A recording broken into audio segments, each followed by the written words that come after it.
Hello, and welcome. Welcome to the Cloud English podcast. My name is Luke, and I will be your host for today's episode, where we're going to be talking about friendship, among other things.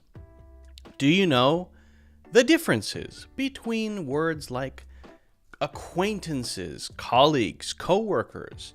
If someone says tight-knit, what the heck does that mean? What is a fast friend? Is that a friend who runs very fast? I'm going to be answering these questions and more today. We're also going to be getting into some expressions, some common expressions on our theme of friendship. And we're going to be looking at an article that we're going to use to create a word bank. Okay, so words you're going to learn from this article in context. We could call it collaborative learning, although we're not collaborating, but we are learning. We can imagine we're collaborating. So that's what we've got planned for today. It's Friday, December 16th, 2183, and I'm looking forward to our podcast today. If you haven't already done so, don't forget to, if you can, hit the like button and subscribe. Why would you ever want to do that? Well, think about it. If you enjoy something and you can show support and share it with others, and it doesn't cost anything, wouldn't you want to do that? Especially if it only takes about 0.3 seconds. So that's how long it takes to click the like button. So click the like button or the thumbs up. If you're listening, you can leave a 5-star review on Apple Podcast, and I believe you can also like on Spotify if you're listening there. And subscribe if you want to see future videos if you're watching on YouTube, and follow if you're watching on Facebook. And you can also follow and subscribe if you're listening as well, if you prefer to listen to these. So that's that. If you want to get a free English course, you can grab that in the links in the description. That is a course about natural English conversations, and it has been taken by over... How many people have taken that course? Let me see. I'm curious. I actually don't know the number of people. Let's see. It has been taken by... Drum roll, please. Over 50,000 people have taken this course. Probably way more than 50. Probably more like 80. But I'm only looking at one place right now. So that's... and it's 4.5 stars out of 5. 2,900 reviews. So it's a free course you can take. That's a good way to get started. However, if you want to get serious... really serious. If you want to really start getting serious, it's the end of the year. If you're ready to start thinking about next year and what you're going to do next year and whether you're going to meet your English learning goals, if you're going to get a new job, if you're going to start communicating with people and writing in English, I almost said the year. If next year is the year for your English, now's the best time to get started. You can check out my full courses in the links in the description. Perhaps the best way to go would be the yearly membership or the monthly membership. You can get access to all my courses there, take them at your own pace, and of course, if you need help, you can ask me for help as you go. All right? Okay. What else? We talked about what we're going to talk about. We talked about the course. We talked about the hitting the like button. Is there anything else that I feel like I'm missing something? What the heck? Okay, well, I don't know. I guess if I think of what I was going to say, then I will say it. Oh, yes, got it. The Discord. If you would like to join an English learning community, you can do that for free currently in our Discord server. If you don't know what Discord is, basically it's a chat group. It has a few more things, but it's a chat group. That's all it is.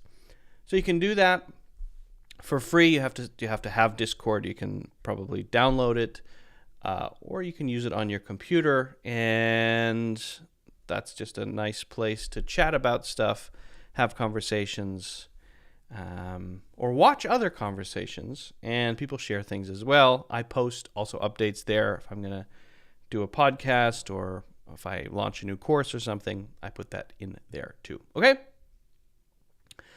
All right. Now we're ready, I think, to get started. I see we have some people joining live, which is magnificent. I will be possibly answering some questions live in a bit, but in the meantime, I think we can just kick it off.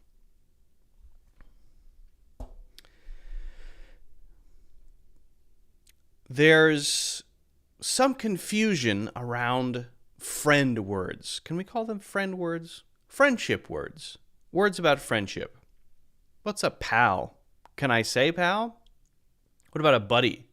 What about girlfriend? Who can say girlfriend? Can I say girlfriend if it's a girl who's a friend but not my girlfriend?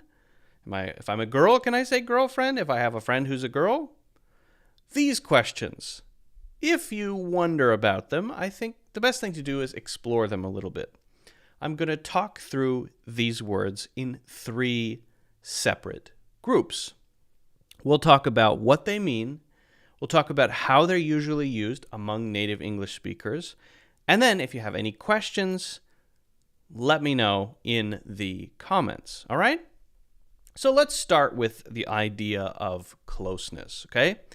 If you have a group of people, and this group of people are always talking, they've known each other for a long time, they're very good friends, you could say that their relationship is very tight-knit, and you could also say it is close-knit. Sometimes you see tight-knit, sometimes you see close-knit, okay? You will see either one. Close friends would be the same thing. So what's the difference between tight-knit? Hold on a second. Wait a second. I just realized I've got a typo here. That's what happens when I prepare too fast. Friends, neighbors, let me correct this grievous spelling error. I was auto-corrected as I was doing this. Tight-knit. You know what I'm going to add as well? Close-knit while I'm doing it. And then I'll explain it. I'm just going to add a slide here. And please forgive my grievous error. I had written night here instead of knit, which is unfortunate. I only blame myself, of course. Okay. I'm doing this at rapid speed. I'm doing live editing here. So give me 1 second. All right.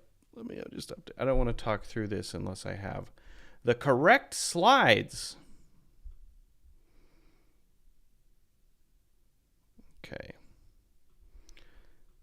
So resize this.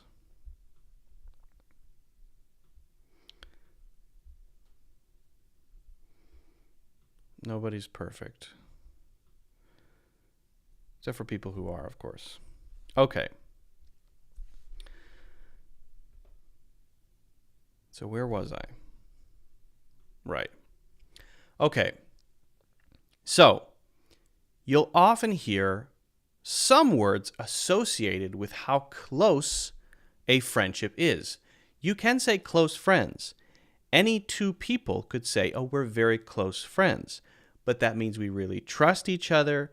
That means we care about each other. We probably have known each other for a long time. So what about close-knit and tight-knit? Sometimes you'll see tightly knit. Well, usually this would be for a group of people, right? So if you have a group of friends, they've known each other for a long time, they share everything, they have a special group chat, they do a lot of things together, maybe they meet up. This is a close-knit or a tight-knit friend group. That's what it is, a close-knit or a tight-knit friend group. And again, sometimes you'll see tightly knit instead of tight-knit, either one. But can you use that for one person? Probably not, okay? So if you're talking about your family, if you're talking about a group of friends, use tight-knit or close-knit. If you're talking about one person, don't use it. There, you would probably just say close friends. These are my close friends. This is my close friend, right?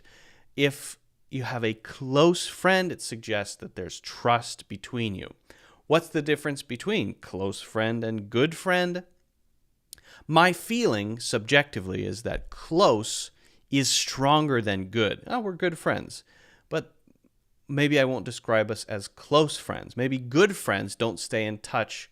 Maybe don't stay in touch as often as close friends. Close friends always stay in touch, right? Again, that's a subjective difference, but people will use that one differently. What about fast friends? Does this mean I have a friend who's really good at running? No, not necessarily. Fast friends is not as typically, it's not used as often as these others. Fast friends, we could say, is short for steadfast friends, and this is a very stable relationship. There aren't periods where we hate each other and then come back together. It suggests the duration of the friendship. It suggests how long we have been good friends and that it is rock solid. We are steadfast friends. But we often shorten this simply to fast friends. It has nothing to do with speed there. It is short for steadfast. Okay. Now, there are some common things that I think people wonder about with these words.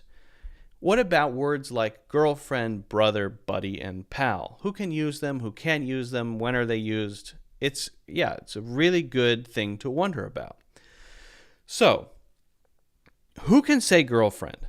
Can a guy say, my girlfriends, if he's not dating those girls? They are friends who are girls. I would say in a specific case, right? If there is a guy who considers himself to be gay, then it would be common, I think, for him to say, when he's with his female friends, that they are his girlfriends.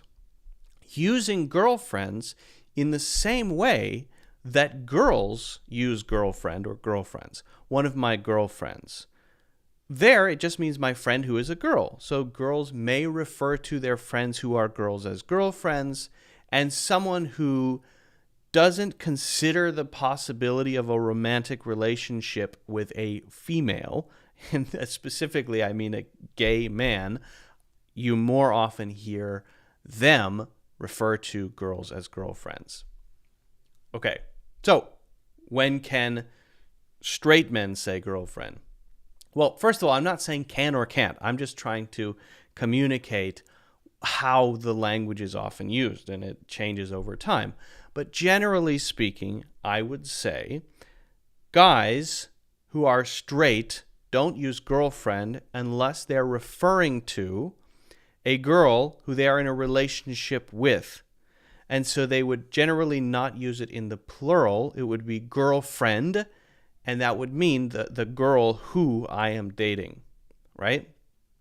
And if you ever heard a guy say girlfriends, probably they're referring to friends who are girls, and that doesn't automatically make them a gay person, but I'm saying that's more common. Okay, what about brother? So the short for brother is bro, and you often hear people say, hey bro, what's up bro, hey bro. It's usually something that guys will use with other guys, right? I've heard women use bro to talk about their male friends, so I think it's okay, and it's becoming increasingly more common, I think. But usually bro is for for two male friends who are very close. They have a casual relationship.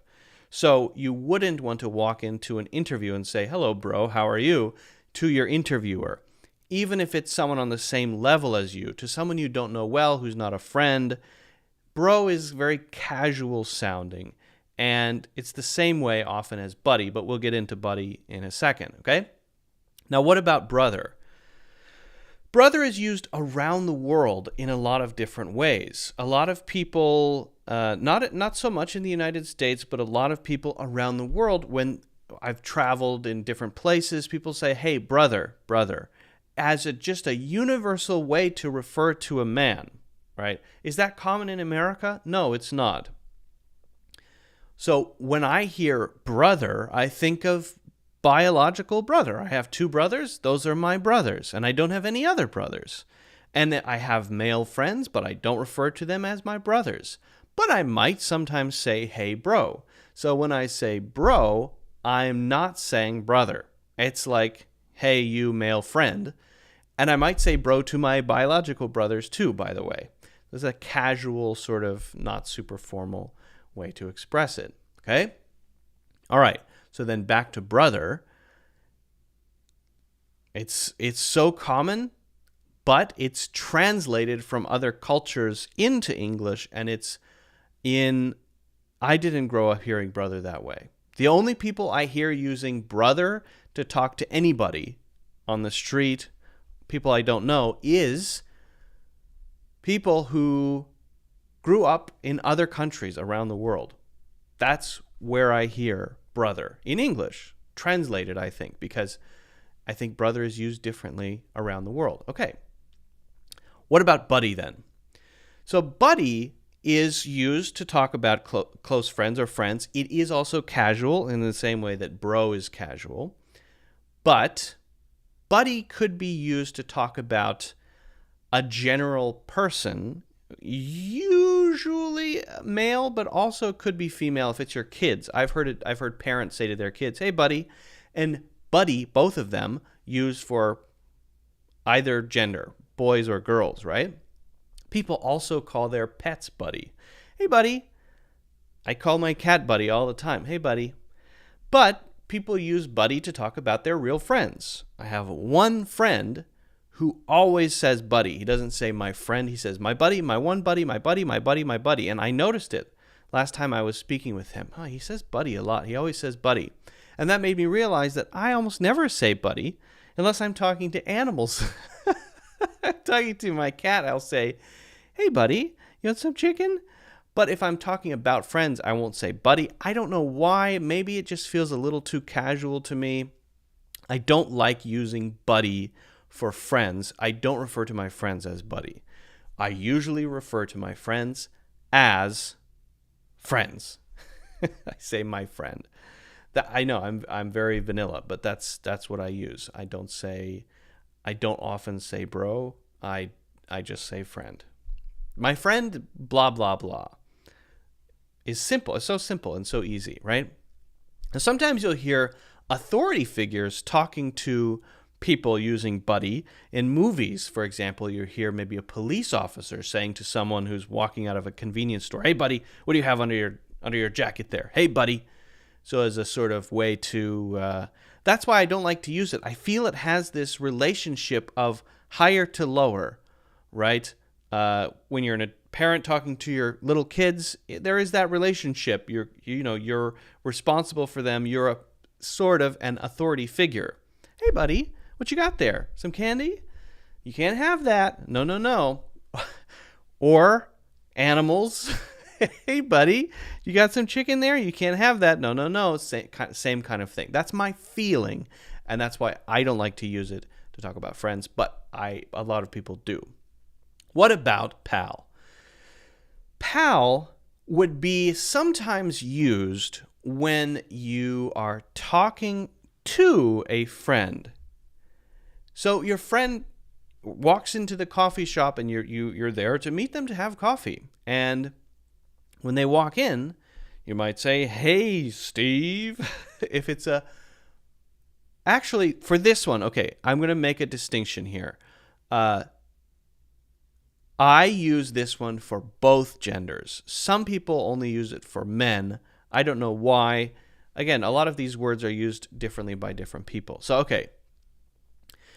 Your friend walks in, and you say, hey, and then name. Hey, Kevin. Hey, Susu. That's the name when they walk in. Okay. But if you wanted to, you could say, hey, pal. Now, it feels very casual to say that, but it's referring to them as a friend, but saying it to them. It wouldn't be as common to say, hey, buddy. I think that's just my sense. I could be wrong about that, but I feel like hey, pal is a little bit more common. And I would tend to use pal, whether it's a female friend or a male friend, but I think some people will probably prefer to use it more for male friends. And I'm even starting to hear more people use bro for male and female friends. Bro is starting to take on this sort of universal androgynous usage where you can use it for boys or girls. And that's an interesting thing. I wouldn't jump on that right away. It's I think, relatively new trend, but I'm definitely hearing it more and more. Girls calling each other bro, guys calling girls bro, girls calling guys bro, bro, everybody's a bro. Okay, so pal could also be used in the same situation as buddy with the police officer. Hey, pal, where are you going? There's a sort of that person there. Hey, you guy, right? Instead of saying guy or Mr. or sir, pal, it's very casual.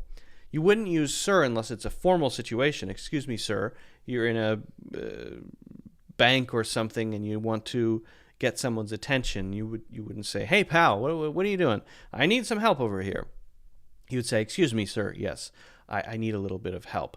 But in the situation where you're talking to the person and you need to get their attention and it's not that sort of formal situation, then saying pal might be okay. But my sense is that sort of police officer scenario. For some reason, that's in my head. Okay, so that's a lot on these 4 words. And I think it's important to just keep in mind that these words change a lot because of the way that's the nature of language, for things to change quickly. The nature of language is for people to use things in creative, new, interesting ways, right? And so if someone says bro to a girl 10 years ago, that would be extremely weird. But if someone says bro to a girl now, depending on the relationship, maybe it's not so weird, right? So, very interesting. Okay, now let's talk about familiarity, where we're not talking about close friends anymore. We're talking about people we know. Is it okay to say, someone I know recently bought, and I'm referring not to a close friend, but just some person that I've met before. Maybe we went to university together, but we're not friends really. Yeah, absolutely. Someone I know is a great way to refer to a person, and it doesn't sound as formal as acquaintance. My sense of acquaintance is,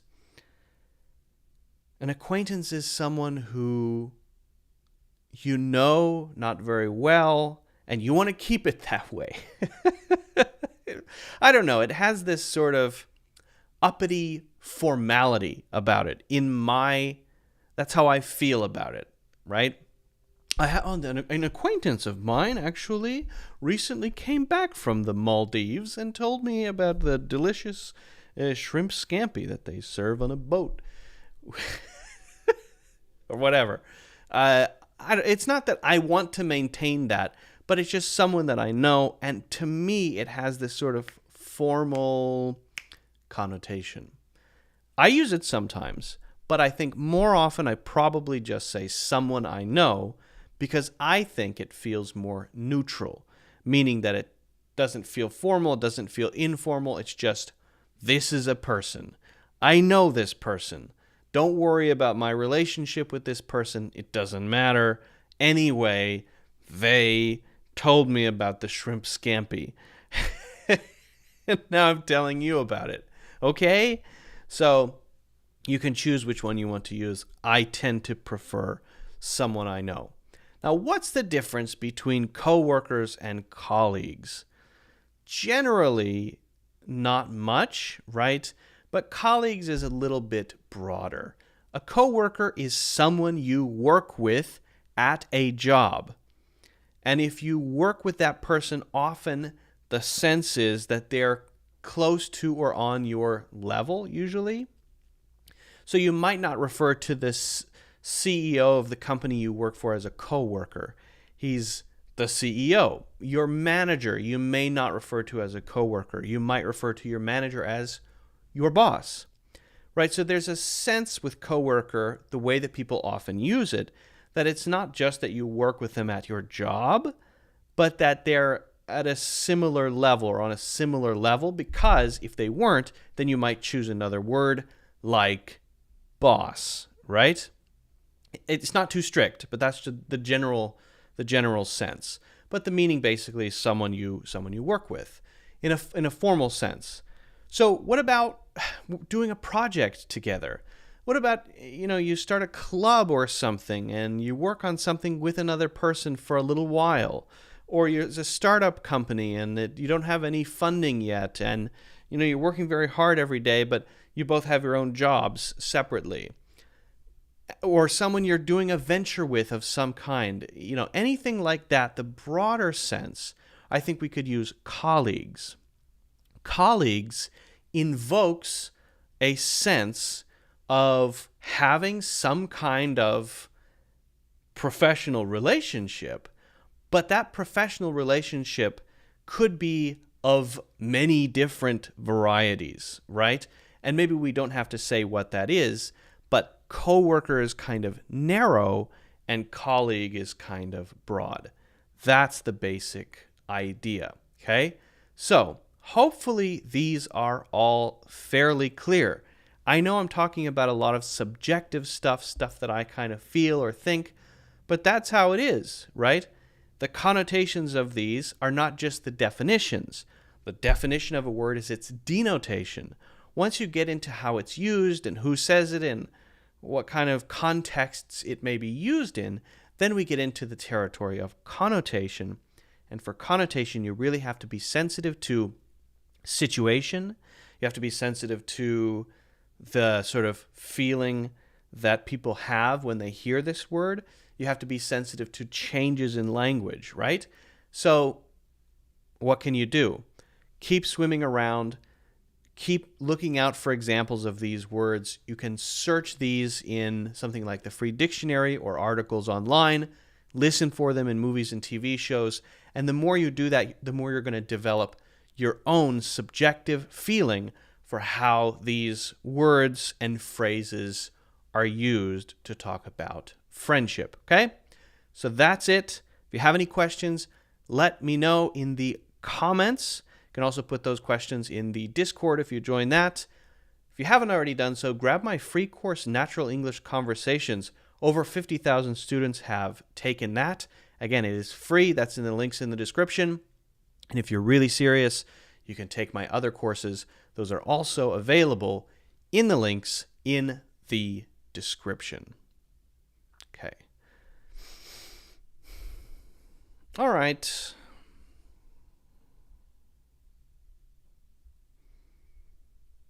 And let's see. We're going to go on to talk about some other stuff as well, but I need to take a little coffee break.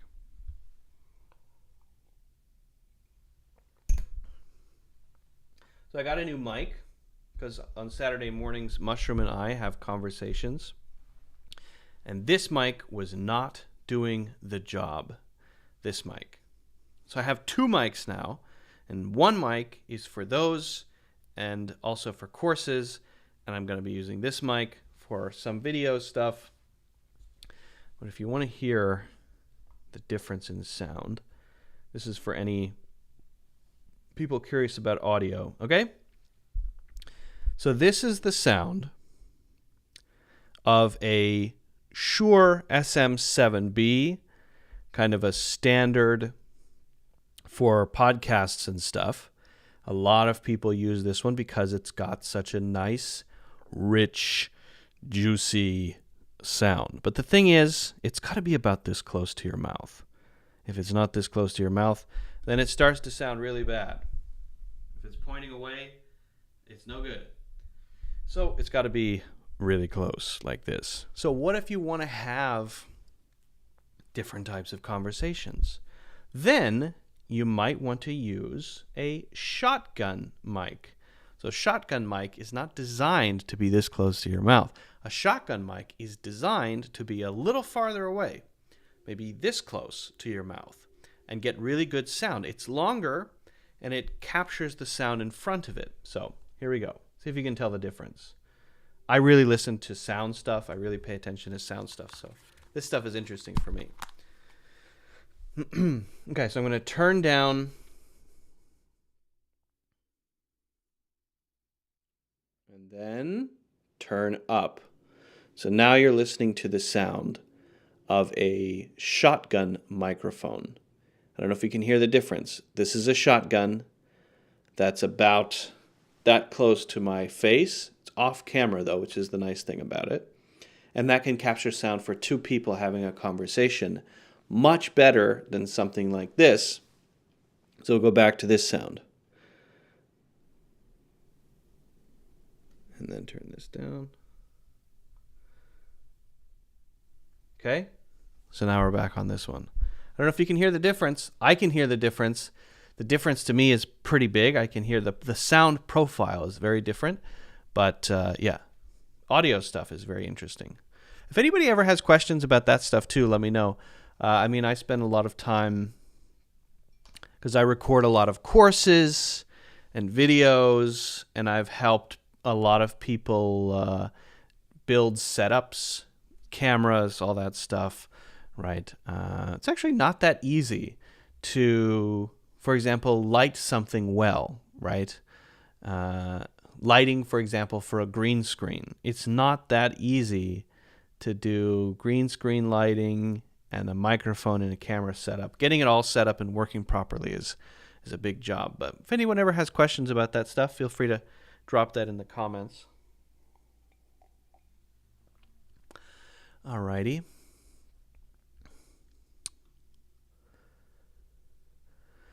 Alrighty. Well, what I'm gonna do is we're going to watch a short. Oh, where is that video? Hold on. Hold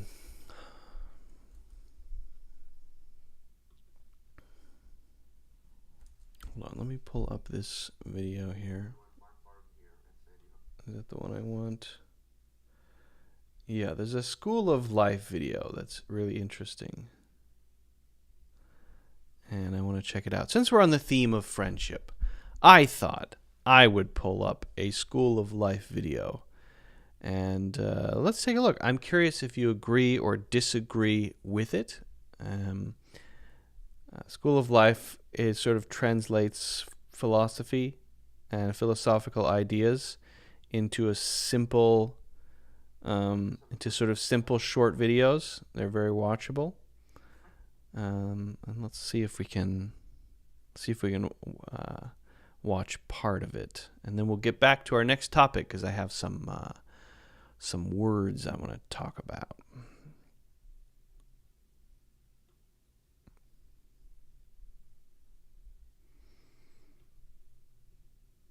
Friendship should be one of the high points of existence, and yet it's also the most routinely disappointing thing we have to deal with. Too often, you're at supper at someone's house. There's an impressive spread, and the hosts have evidently gone to a lot of...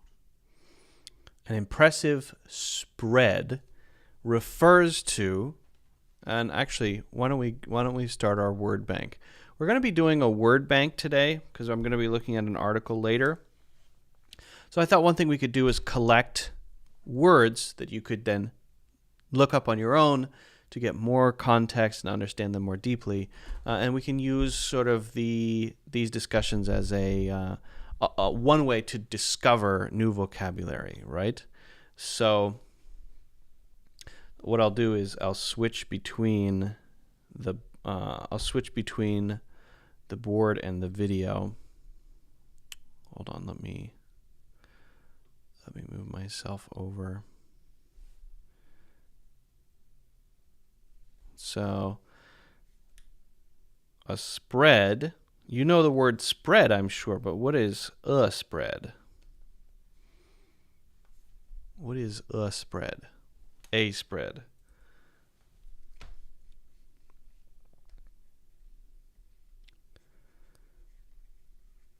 So a spread generally relates to, it always relates to in this context, dinner, eating, and it's all of the food that you see out in front of you in the middle of the table that is served usually to guests. And people refer to that as the spread. People say, what a lovely spread. The spread there was amazing. They had an amazing spread. They're referring to all of the food that's available at the table, usually for people to eat. And it can be served in different ways, but you can see from the video we're looking at a spread. Of trouble. Black and white spread, of course.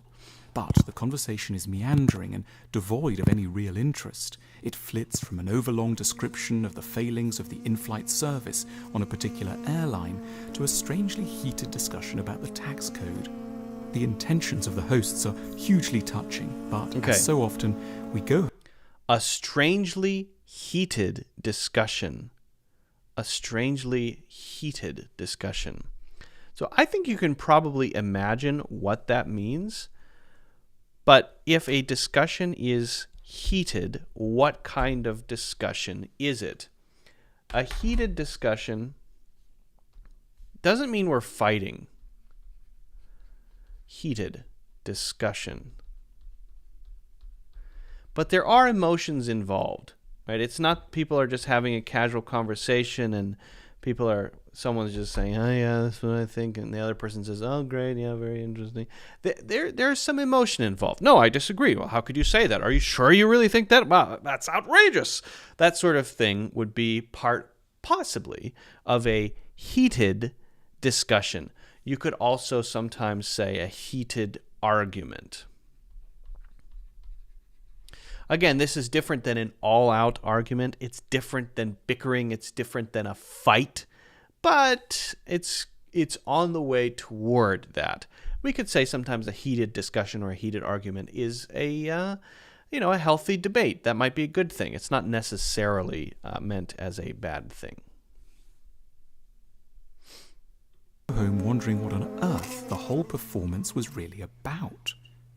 The key to the problem of friendship is to be found in an odd-sounding place, a lack of a sense of purpose. Our attempts at friendship tend to go adrift because we collectively resist the task of developing a clear picture of what friendship might really be for. The problem is that we're unfairly uncomfortable with the idea of friendship having any declared purpose, because we associate purpose with the least attractive and most cynical of motives.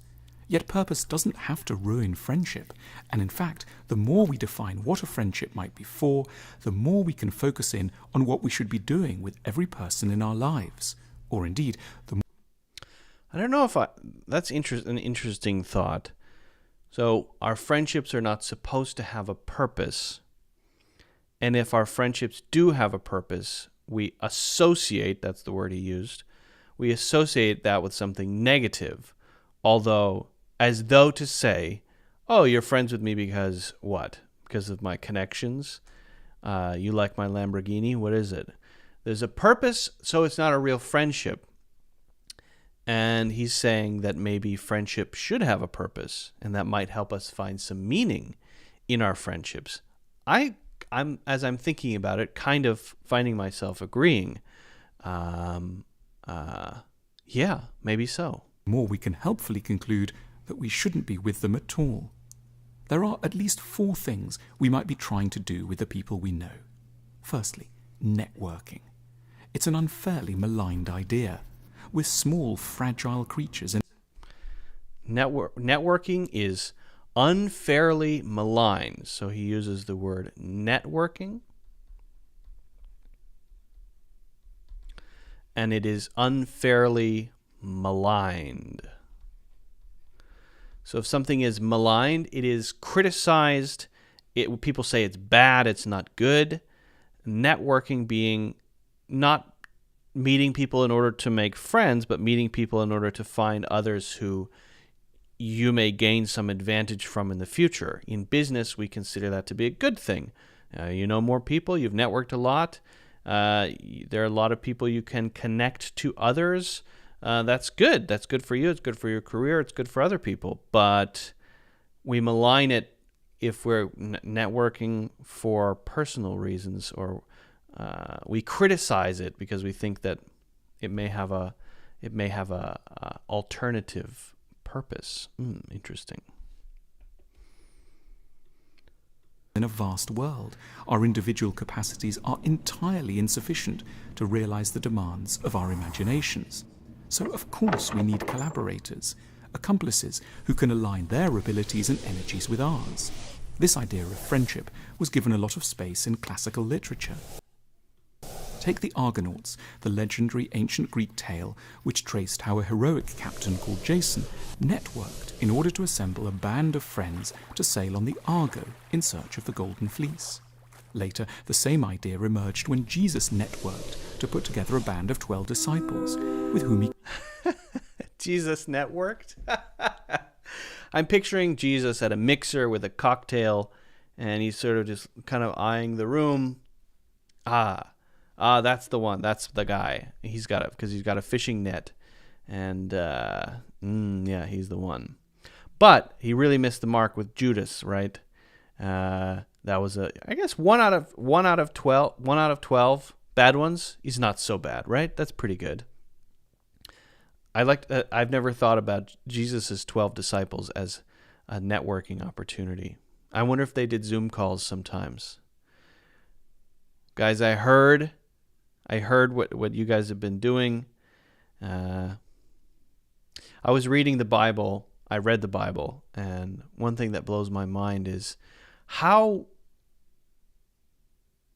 when Jesus is alive, how dumb the disciples are or seem.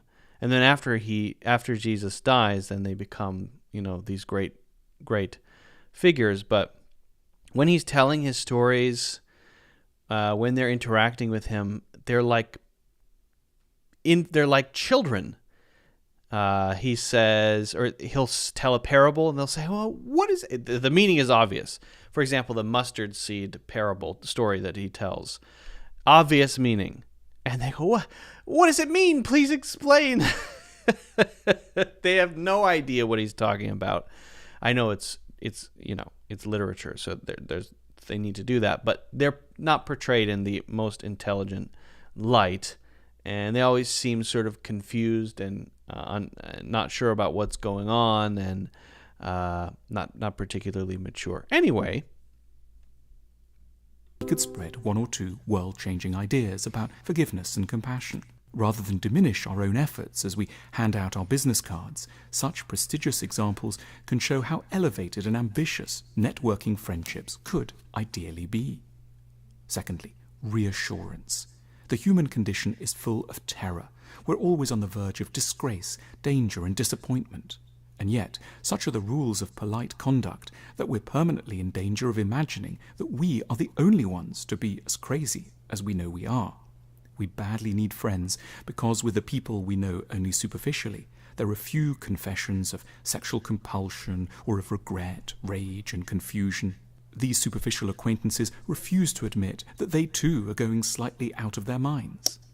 Yet the reassuring true friend gives us access to a very necessary and accurate sense of their own humiliations and follies. Follies. Okay. All right, so let's look at that one. So, humiliation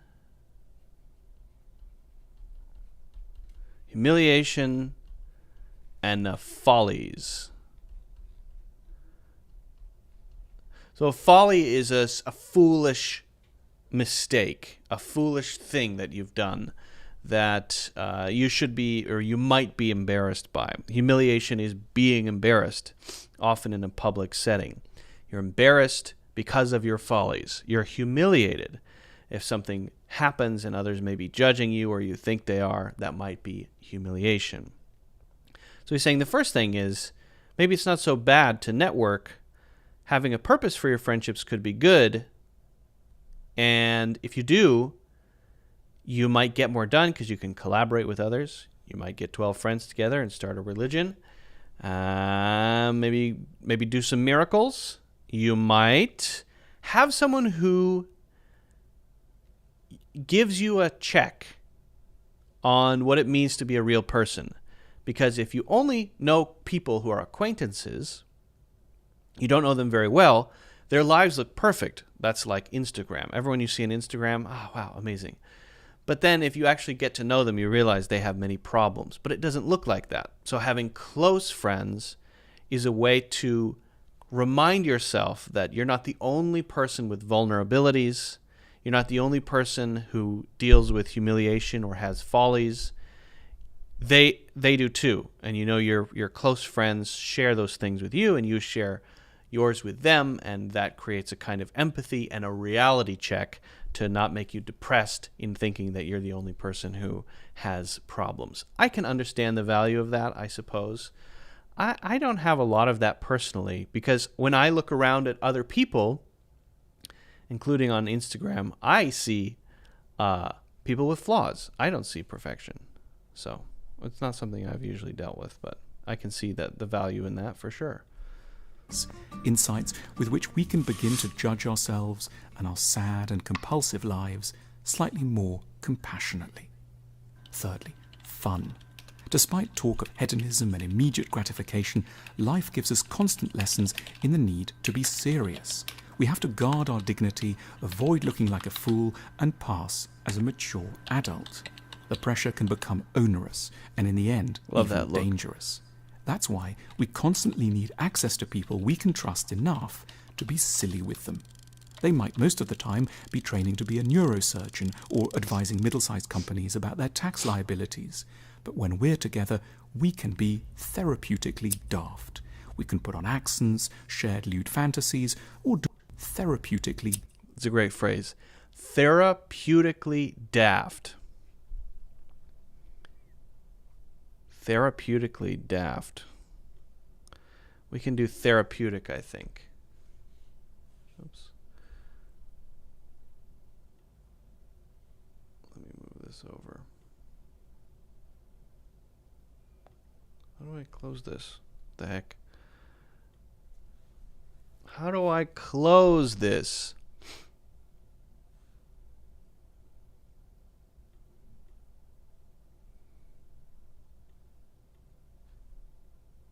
Hold on.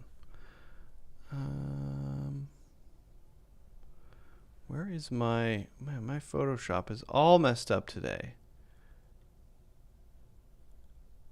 Window. Brushes. Okay. All right. And show. Hold on. Give me a second. Tools. Yes. Okay, good. All right. Thank you. Thank you. Okay, how do I make this go away now? Go away! Give me a second.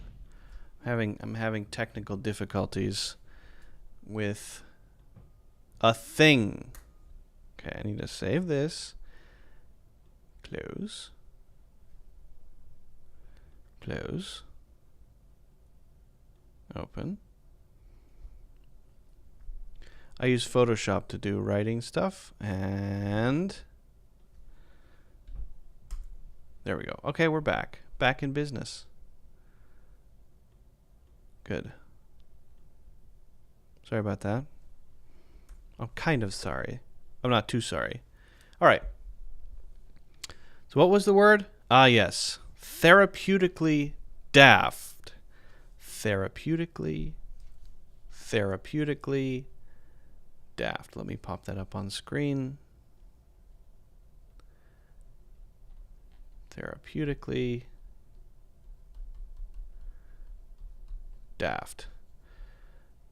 Now, I think therapeutic, this word is a word worth remembering. Therapeutic is an adjective that refers to something that heals or calms or improves your condition, right?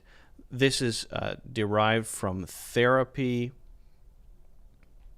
Therapy, and therapy often refers to something that soothes or comforts or helps bring you back to a healthy condition.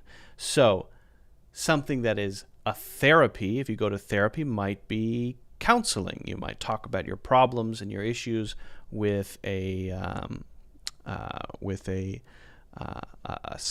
psychiatrist or a therapist. They're called a therapist. That's what the person who does that is called, a therapist. But there might be physical therapy. There are lots of different kinds of therapy.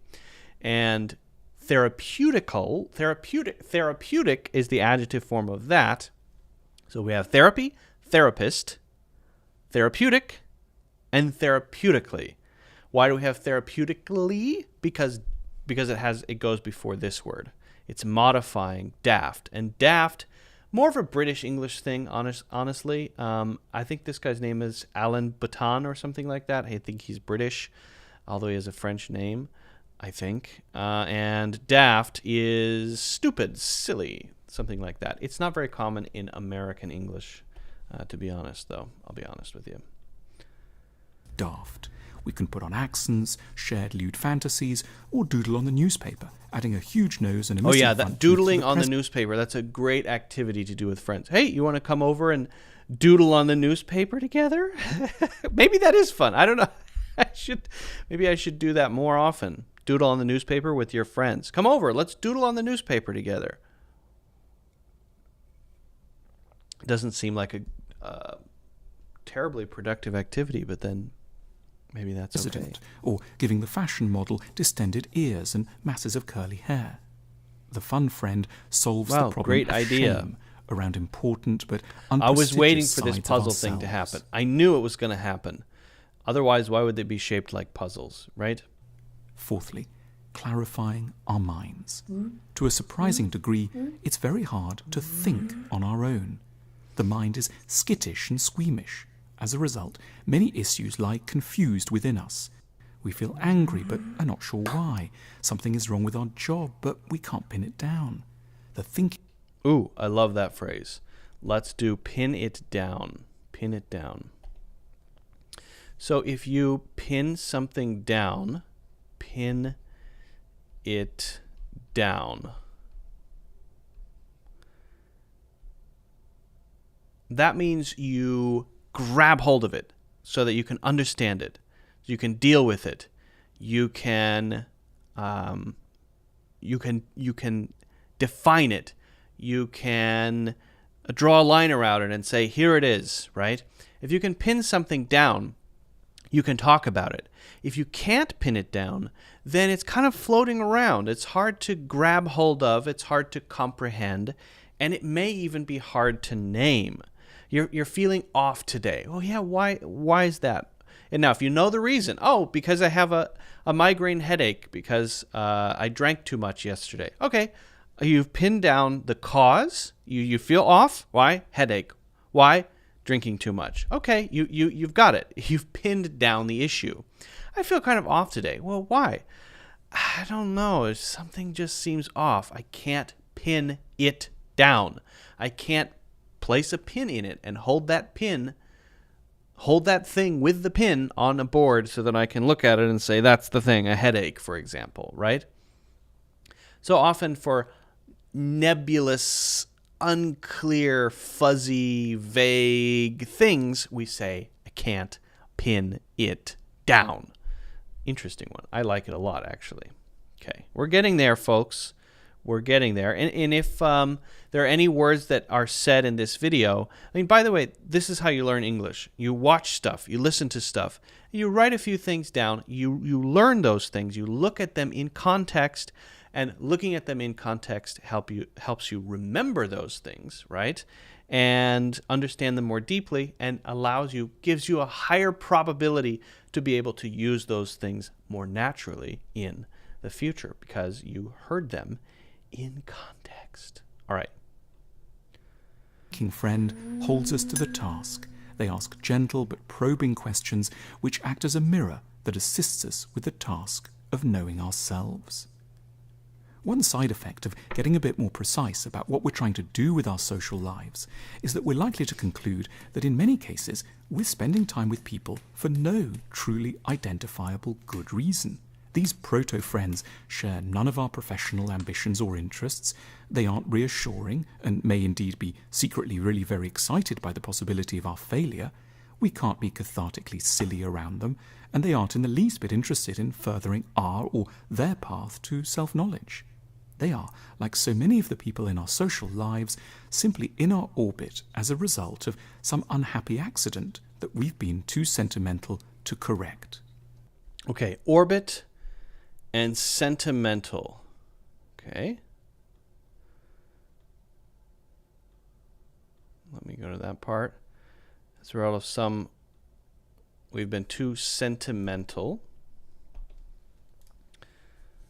So you might already know orbit, but let me just write that one down. O-R-B-I-T, and then sentimental. So if you are sentimental, that means you have a connection to something with your emotions, right? If you're very sentimental, you emphasize the emotional connection to something, to someone, right? And so, for example, if you have a childhood toy and then someone says, well, why don't you just throw that thing away? You might say, I have a sentimental attachment to it. There's some sort of emotional bond that I feel between me and it, and I know that it has no objective value, but to me it does. It has, we could say, sentimental value. So there's this emotional connection. It could be good, though. It could be bad, because you could be overly sentimental. So often we put overly in front of this, overly, and overly sentimental means that it damages our lives. Because we're so sentimental, we can't get on with our lives because we're too sentimental. It could be a problem. It doesn't have to be, but it could be a problem. And then orbit is used, initially we use, or the, I think, first thing we think of when we hear the word orbit is, the sun, and then the earth goes around the sun like that.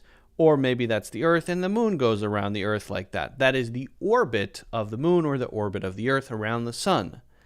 But we use orbit to talk about our relationships or connections with other people too. We say, I have a lot of really good people in my orbit, right? Where I feel that the people in my orbit aren't contributing to my overall well-being. My overall well-being. I'm going to get rid of them. I'm going to email them one-on-one and say, I hate you and I never want to speak to you again. Because the people in my orbit are not doing anything for me. I'm not suggesting you do that, but when we talk about the people around you, we use orbit. Usually not for family, though, because family is kind of a default thing, where you don't have a choice. But for friends or your social network, the people around you, we often say orbit. Okay? Okay. We're almost done with this one, and then we're going to get into, then we're going to look at visit, hang out, and get together. I have a word and two phrasal verbs to talk about, two phrasal verbs and one word about spending time with people that I want to go over. That's what I wanted to say. Okay. All right, back to it. Sentimental to correct. We should dare to be a little ruthless in this area. Culling acquaintances isn't a sign that we've lost belief in friendship. It's evidence that we're starting to get clearer and therefore more demanding Absolutely. about what a friendship could really be. In the best way, the price of knowing what friendship is for may be a few more evenings at home in our own company. Nice. Is that it? Yeah, okay. That's a good video. I think I agree with most of that. If you don't know why you have the friends you have, and they're not doing anything for you, that doesn't mean you're a bad person for expecting something out of friendship. It might mean that for some reason you think that friendship shouldn't have any objectives. And why shouldn't it? Right? But if you get a lot from your friendships, then it's okay that those friendships have a function, a purpose for existing. They do something for you. You can expect something out of your friendships. I think the overall message is something I agree with. They're not just random people to be around. They should be providing something for you, and hopefully you're providing something for them too. Let me know if you agree, though. I'm curious. If you agree, if you disagree, I'd love your thoughts. Share those in the comments. All right. I don't know why I had those headphones on to begin with. We're going to go over visit, hang out, and then I have something else I want to talk about. Alrighty.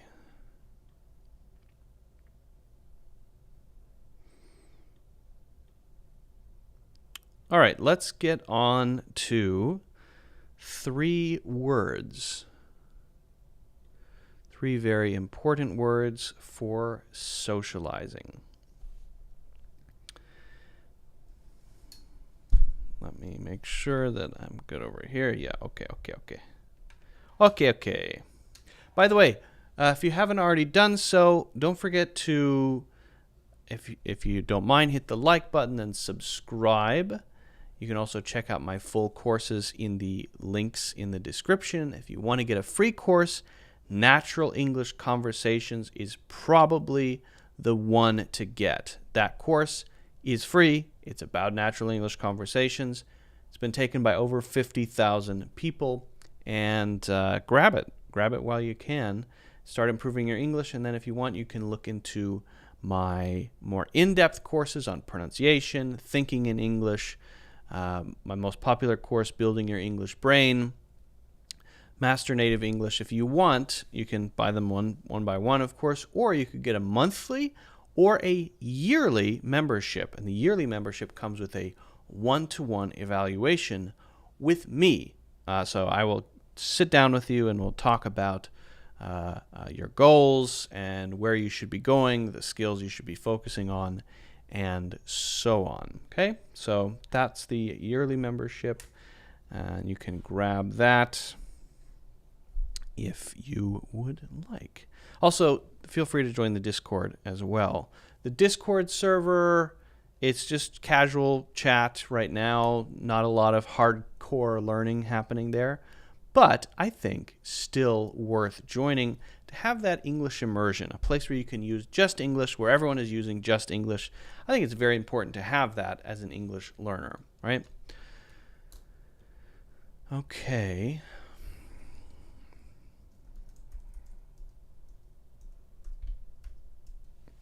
Oh, also one quick update.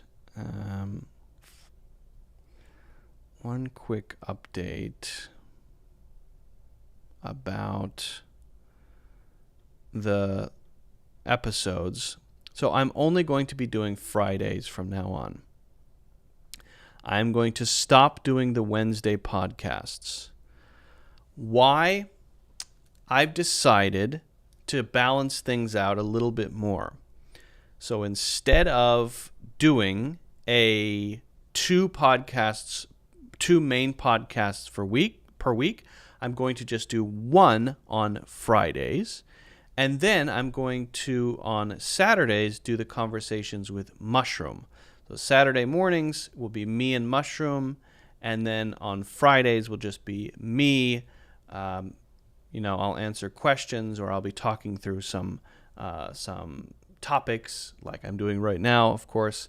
And then Wednesdays, I'm going to be putting that time into writing new videos. Okay, so instead of it being 2 longer podcasts per week, it'll be one dedicated video, written, recorded by myself, posted per week, and then one longer form podcast on Friday, and then on Saturday, myself and Mushroom. So that's how it's going to be for now. It just felt, to me, it felt a little too unbalanced. It seemed unbalanced that, I don't know, it seemed like I was spending too much time in the long format and not enough time dedicated to sort of the short, more punchy videos that are a bit more condensed, right? Maybe 8 to 10 minutes long. So I decided to sort of rebalance things a little bit. Anyway, that's the plan. That's the plan. So if you enjoyed the Wednesday ones, I apologize, but they are over. Done. So sorry. So sorry. Okay.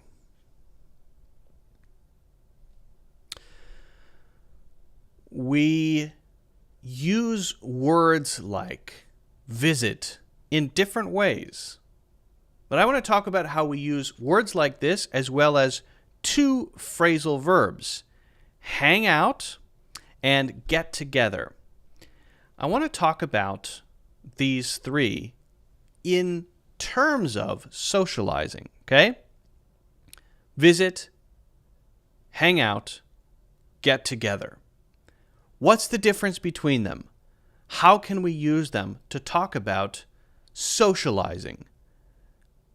If you've wondered, if you've been confused, well, it's going to all become hopefully very clear now. We're going to look at examples for these. So what I want you to do is, as we go, I want you to be thinking of your own examples. If you can't think of your own examples, then you're probably going to forget what you hear. But if, as we go, you think of your own examples, you're more likely to be able to remember what we talked about, and that's going to allow you to then use these things that we talk about correctly in conversations in the future. Okay? So here we are, and we're going to be starting with visit. Now, with visit, what's the first thing that comes to mind? Would you visit a friend? And if you say, I'm going to visit a friend, what does that feel like? What's the connotation? Connotation is, how does it seem to others when they hear it? It depends on the situation. Now, often, when I say visit a friend, I am referring to a friend who is relatively far away, maybe in another state or even another country, and I talk about going to see them to spend some time with them. Then I might use visit. It's kind of a big deal. But if it's someone who lives relatively close to me and I go to visit them, I might not use the word visit. I might use one of the phrasal verbs we're going to talk about instead. Depends on the situation, right? So it's not as simple as you might think. It's not quite as simple as you might think. Let's, I think, explore a few examples first. That's the key. And then we can, I think, have a better understanding. Okay. I'm going to just make one space here because I want to differentiate this. Okay?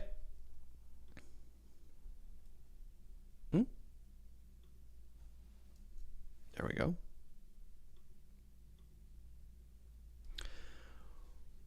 You're welcome to visit. Oh, hold on a second. What have I done? I got to separate all of these. Why are these separated this way? Okay, separating all of these. There we go. There we go. Okay. All right, now they're all separated. You're welcome to visit anytime. I may pay them a little visit. We don't get many visitors. If we're in the city, we can visit the Met. I need to visit the dentist tomorrow. Okay. So this is being used in a few different ways, and we're going to talk about how it's being used. You're welcome to visit anytime. There, I'm saying that to be very polite. So if I want to be very polite and welcoming, right? Somebody who has come over to my house and I want to let them know that they're welcome to do that anytime, I might say you're welcome to visit anytime, but I'm more likely to say you're welcome to come over. Specifically if we're visiting your home, you're welcome to come over anytime. That's very welcoming, that's very polite, right? So visit there would be more likely to be used, I think, if it's, as I mentioned, farther away. It's another city, it's another state, it's another country. Visit anytime. Visit where? Visit Malaysia anytime. Oh, okay. So if I'm chatting with someone I know in Malaysia and they say, hey, please visit Malaysia anytime. I'd love to show you around. The suggestion there is I'm not just visiting that person. I'm visiting the country of Malaysia. And I might meet up with that person as well. Meet up with that person, right? And they might show me around. But it's a kind of bigger thing than just two people who live 20 minutes away visiting, right? If that person is visiting your home who lives 20 minutes away, then it might be come over. If it's a friend that you meet somewhat regularly, then you might say meet up. But often meet up would not be in your home. Often meet up would be in a third location, at a coffee shop, in a restaurant. Would you like to meet up for lunch sometime? Would be a common thing to say, okay? So this visit has a sense of formality to it, right? Now, because it has that sense of formality, I wouldn't say go meet up with my grandmother or something. I might come over or go over to my grandmother's house for a visit. Come over for a visit. And I think that would be a natural thing to say.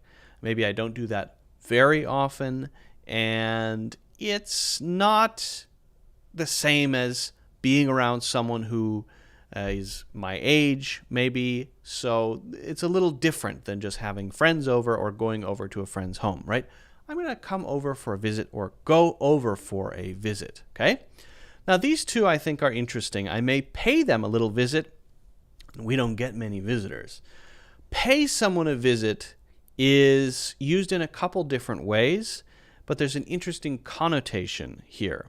If you pay someone a visit, then you're very formally talking about going there to see them, usually for a specific purpose. Today, I had to pay the local assessor a visit to ask them some questions about my assessment, okay? That's what I had to do. I paid them a visit. Why pay? I actually don't know why we use pay there. But if we want to use visit as a noun, then we'll usually say pay. Have a visit, you could say. Pay may be more common. Okay, now, pay them a little visit is very different. If you pay them a little visit, there is a hidden threat. Now, this is something you hear in movies or TV shows. Maybe I'll pay them a little visit. Now, that doesn't mean a threat of violence or something. It might be a sort of threat of some action, right?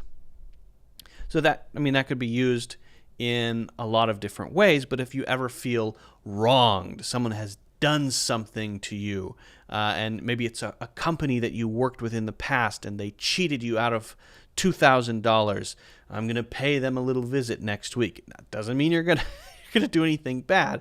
It means you might go in there and yell at them, or go in there and slam your fist on the desk and say, what about this, right? But it is used in movies to be a threat of another kind. Gangsters, well, maybe we should pay him a little visit. It's sort of threatening to shoot their kneecaps or something, right? So there is a connotation there sometimes, and often it's because we add the word little which sort of is the hint there. It's the hint. Pay a little visit. We don't get many visitors. Now, visitors would probably be people you don't know, probably strangers. Sometimes we use a visitor to talk about people who have never been here before. So a consultant or someone who's trying to sell you a new roof or something like that. They are visitors because they're going to your house for the first time. If you live really far away, that doesn't happen very often, so you might say, we don't get many visitors. That's the same as saying not many people visit us, but focusing on the people who do it, right? So that's why we say visitors, O-R-S, right? There's another sort of connotation here that comes from movies of someone creepy, right? The creepy person who lives way, way outside of town in a long, winding driveway, and the main character drives up to the house, and it's a disheveled, broken down cabin, and it's dark and creepy, and you knock on the door, dung, dung, dung, and some crazy-looking old lady opens the door, and she said, we don't get many visitors. And before you know it, the main character's tied up in the basement, and it's suddenly a horror movie. So that would be one way that it could be used. You might hear that one sometimes. Hearing people say we don't get many visitors, that's my immediate connection. That's the immediate connotation I have. If we're in the city, we can visit the Met. So if we're talking about places where we would spend time, especially for tourist activities and maybe public spaces, museums. You wouldn't pay a visit, or you wouldn't visit the movie theater, because if you go to a movie theater, you're just sitting there to watch a movie. But you might visit the park. If you go to New York City, you might visit a Central Park. You might visit a museum. You might visit a famous location. You might visit the Empire State Building.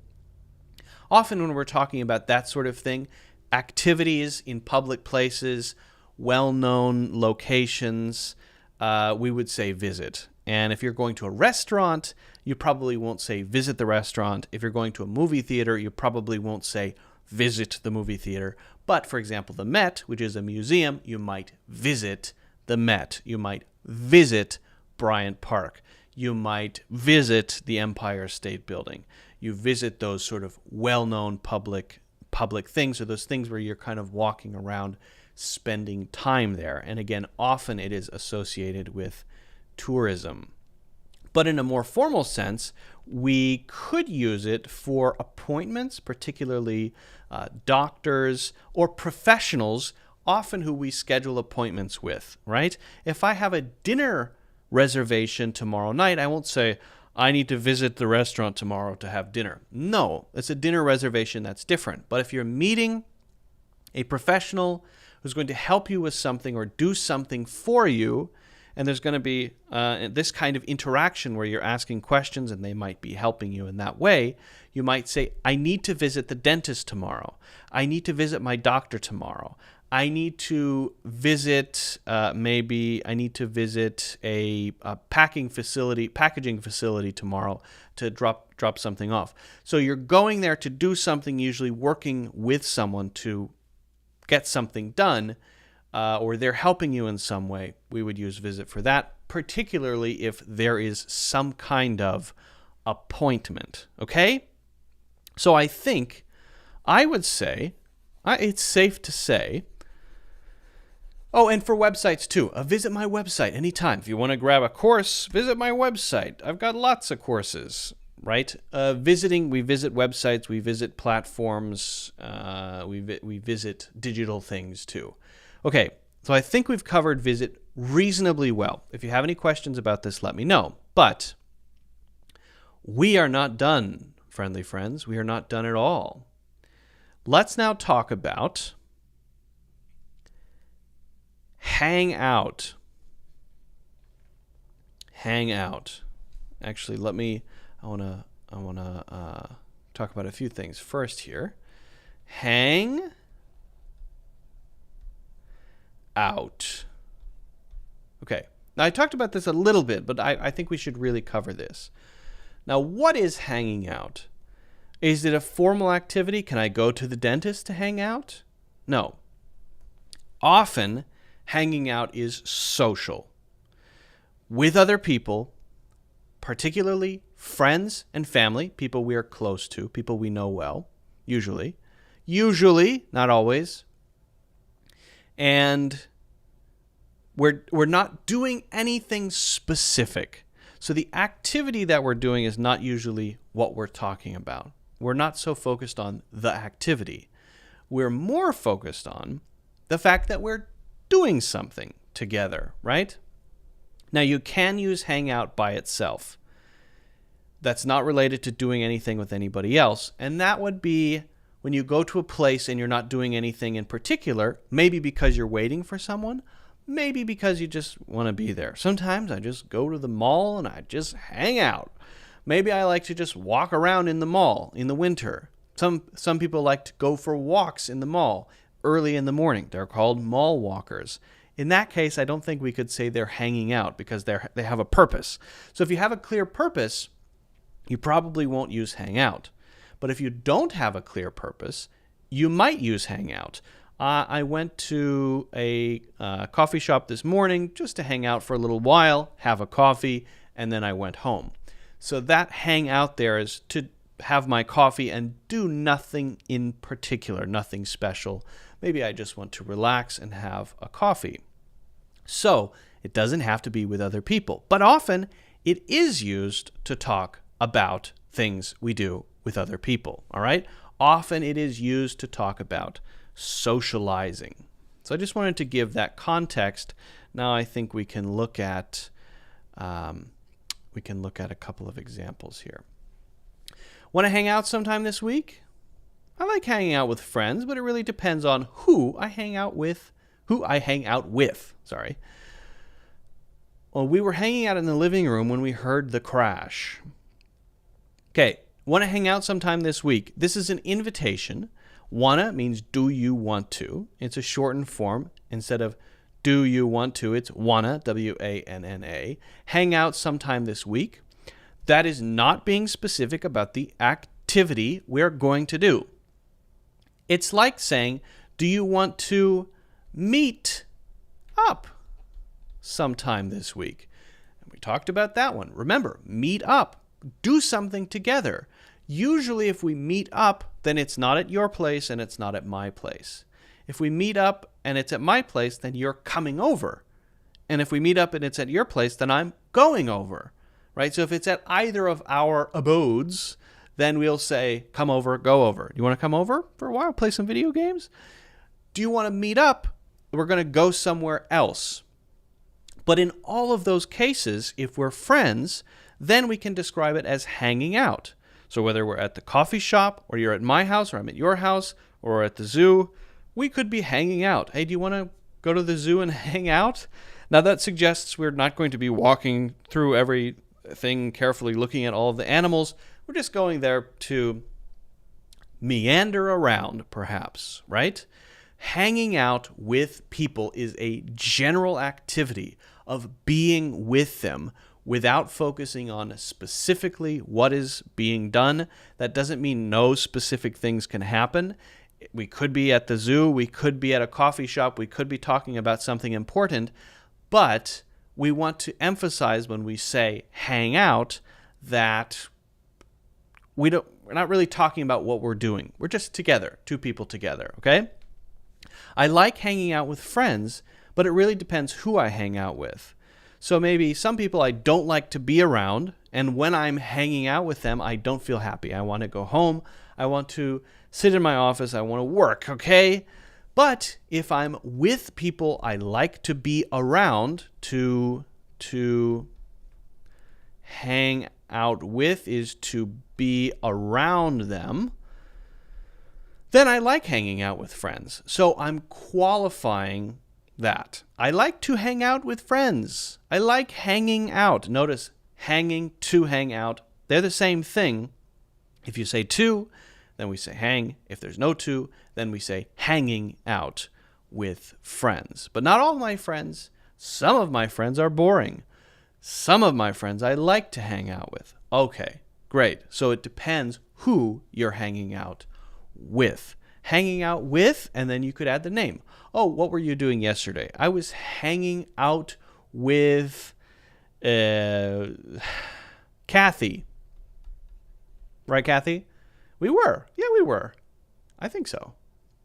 Kathy and I were hanging out yesterday in the park, and then I got an insight. I told Kathy to write it down. We rushed back here and recorded. And Kathy helped out a lot. So thank you for that, Kathy. I appreciate that. We were hanging out in the living room when we heard the crash. We could have been doing anything in the living room. We're not focusing on what we were doing. Maybe we were playing video games. Maybe we were talking. Maybe we were looking at our phones separately. Maybe we were watching TV. Again, it doesn't mean we weren't doing anything. It means it's not focusing on what we were doing, just the fact that that's what we were together. But in this case, also where we are. So if you want to locate someone using Hangout, you can do that too. We were hanging out in the park. We were hanging out at the zoo. We were hanging out at a coffee shop. I was hanging out. Where were you hanging out? I was hanging out at home. Then after that, you simply state, after you say hang out, the place, and then something that happened. Usually that's the context, okay? When we heard the crash.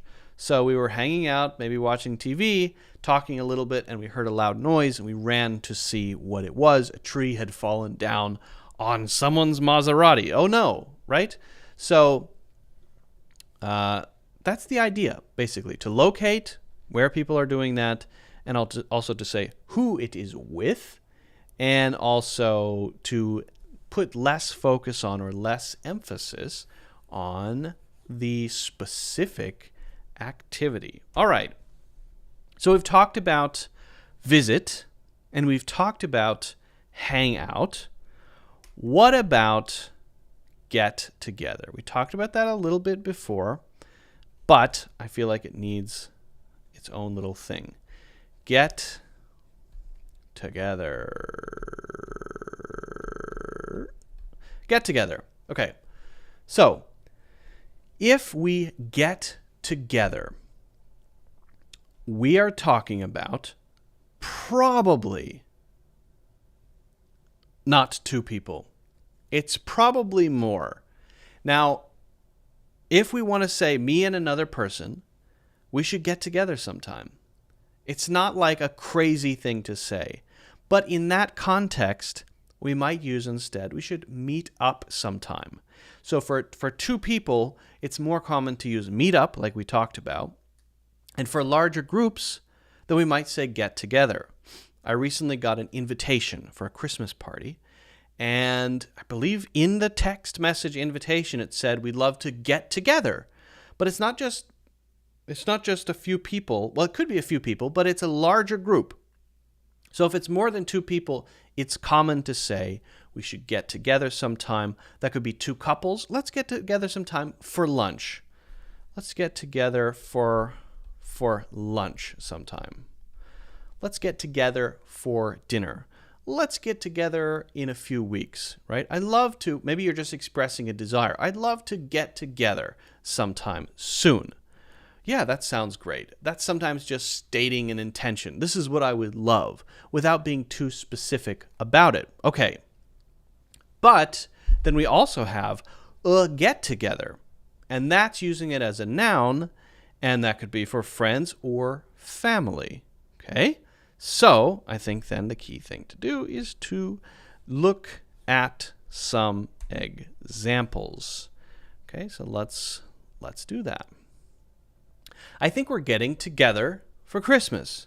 We used to get together once a week to have coffee. One second. There we go. There we go. Sorry.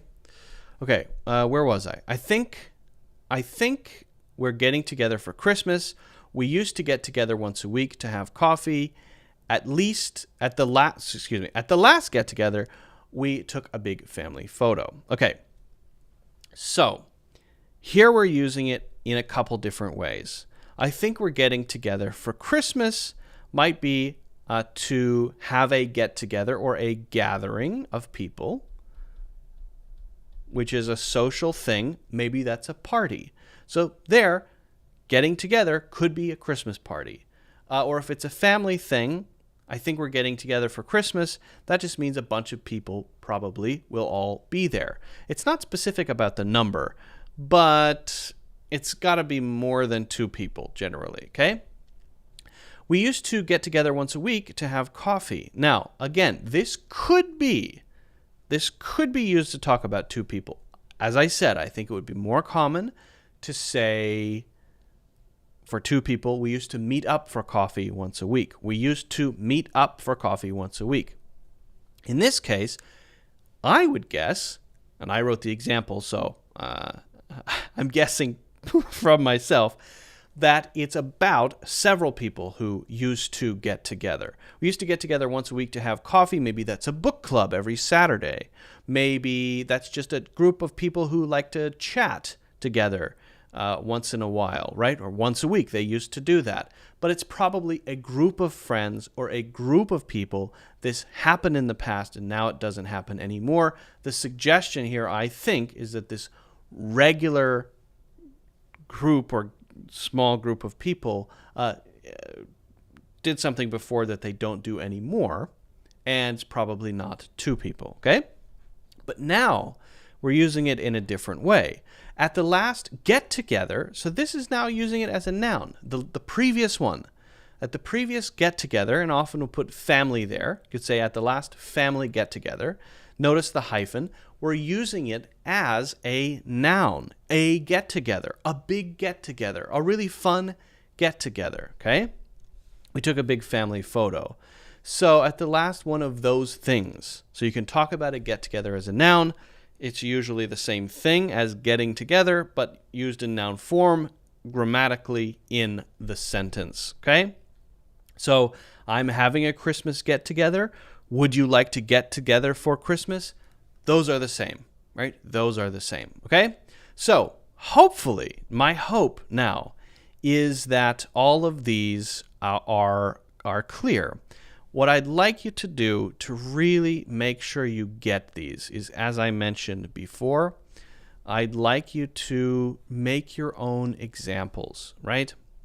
To really learn something, you have to put it into use. You have to create something with it, right? So I'd like to see 2 examples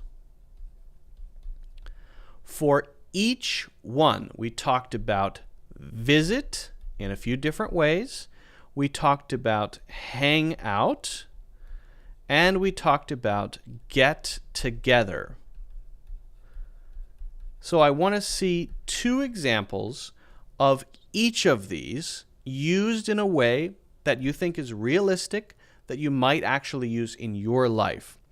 You don't have to share it, but that would be great. If you'd like to, put that in the comments. That would be awesome. If you want to share it in the Discord group, you can do that too. The key, though, is making something with it, because if you do that, it is more likely to stick in your head so that when you need it in the future, it will be there. And you won't have to think, I forget how to use this. Using something when you learn it is a great way to keep it there and also keep the context so that you're not just learning, you're able to use what you learn, which in my opinion is the only point. If you can't use what you learn, are you learning anything? Okay, so let me know if you have any questions. Make your 2 examples for each of these. Feel free to hit the like button and subscribe. That would be fantastic. And you can also check out my free course, Natural English Conversations. That's in the link in the description, as well as my other courses on all kinds of different topics. Those are in the links in the description. All right.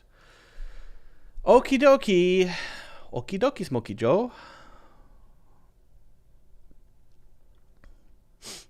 So that's that. Let's see if I missed any questions here. I will now be looking at the questions. Claudette says, thank you so much for the serious teaching you are offering us today. I have a book that I do not want to get rid of it, so I want to say I have strong sentimental feeling about this book. Yes, absolutely. Yeah, that's correct. Strong sentimental feeling. Alejandro, you are here. Haven't seen you on Discord recently. Okay. I totally agree about what you're saying about friendship. Yes. Socializing? You also have a Discord. Oh, yeah, I forgot about that. Yeah, we can socialize on Discord. It's not, I don't know if the skills are quite the same, right? Chatting is different than in-person conversations, I think. I sometimes prefer chatting because I can be doing other things at the same time, right? People on the Discord are always asking me to do the voice channel thing, but just time management, it's harder for me to dedicate time specifically to that and easier to just chat as I'm doing other stuff, right? Tommy James and the Shondells visit, hang out, get together. I would like to visit the USA. I hang out with my friends. I hung out with my friends last night. My family and I will get together on Christmas Eve. Claudette, great examples. So close. Okay? So close. I would like to visit the USA. Correct. Visiting countries. Perfect. I hang out with my friends last night. You need to change the tense. The past, simple past tense of hang is hung. H-U-N-G. I hung out with my friends last night. Unless we're talking about that type of hang, in which case, for some reason, it's hanged. He was hanged, not hung. I don't know. Well, that has a different meaning. Maybe that's why. I don't know. Yes. Claudette, I believe your example with hangout should use the past. Perfect. Yes, Alejandro's got it. I hung out with my friends last night. I hang out with my... Alejandro, now your example is not quite right. I hang out with my friends tonight. You should say, I'm going to hang out with my friends tonight. Or, I will hang out with my friends tonight. Absolutely. Let's see. Okay. Chile, Mexico. Yep. I know where everyone's from. Afghanistan. Veracruz. Okay. We're getting away from the English questions, which is fine. There are a lot of people who like to hang up in that expensive place. I guess it may be for tourists. There are a lot of people who like to hang out in that expensive place. I guess it is more for tourists. Yeah, change up to out instead of... Hang up is for phones, right? You're on the phone, and you're I can't believe it. Unacceptable. That is hanging up the phone. I guess now it would be unacceptable. Beep. And you hang up. And then the other person says, she hung up on me. Right? Someone rudely hung up on you. Okay. Oh, I'm sorry. I accidentally hung up. That's hang up. Hang up has other meanings too, by the way. Maybe that's for a future lesson. But yeah, so I would say there are a lot of people who like to hang out in that expensive place. And I think tourists like to as well. The last time I traveled, I went to this, it was a bar, and they had famous cocktails. And it was insanely expensive. Unbelievably expensive. And I think most of the people there were tourists. What is your favorite dish? Okay,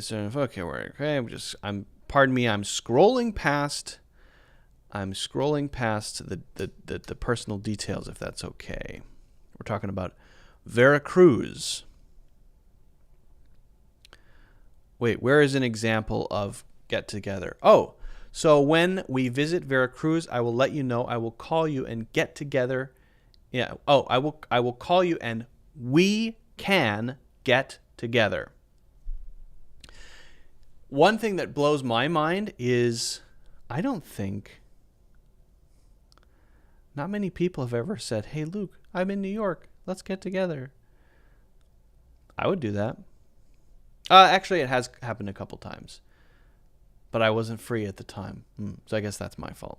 I used to hang out almost every night with my friends when I was in college, Nihat says. Great example, absolutely. There is a call from the new kids on the block called Hangin' Tough. Yeah. There is a what? A call?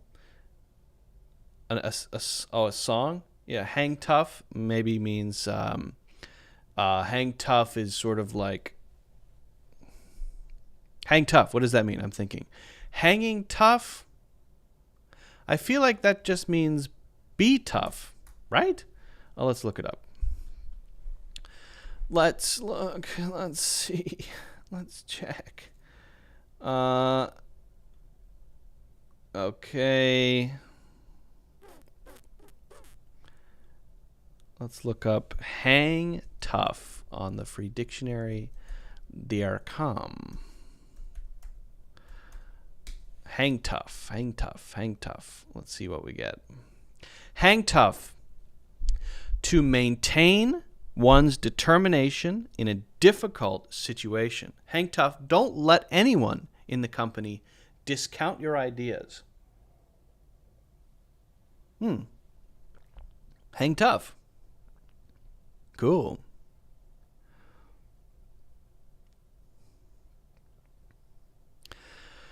Interesting. That's a new one. I mean, I've heard it, but I guess I could have guessed what it meant. But be tough, right? Or is it just specifically ideas? Juan, are you asking this question because you didn't see my video?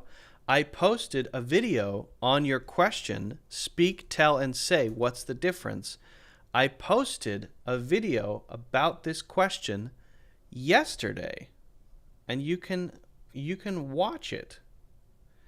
You can watch it if you want to. Let's see. Cloud, let's see if it's already in search. Cloud English. Word differences. Here we go. Top result. Bringo. I've been getting paid $1,000 a month, if not more, Who cares? just from this app on my phone. And I don't. Have you ever felt confused about touch versus feel, say versus tell, hear versus listen, and watch versus see? If so, you are not alone. It's actually very common. My name is Luke. I'm an American English teacher, I'm going to explain Let's just go to the tell versus say one. So I covered tell versus say, English. See versus watch. Started. I covered feel versus touch and hear versus listen. By the way, so before we get started, if you enjoy today's video, I hope you Here we go. What's the difference between these?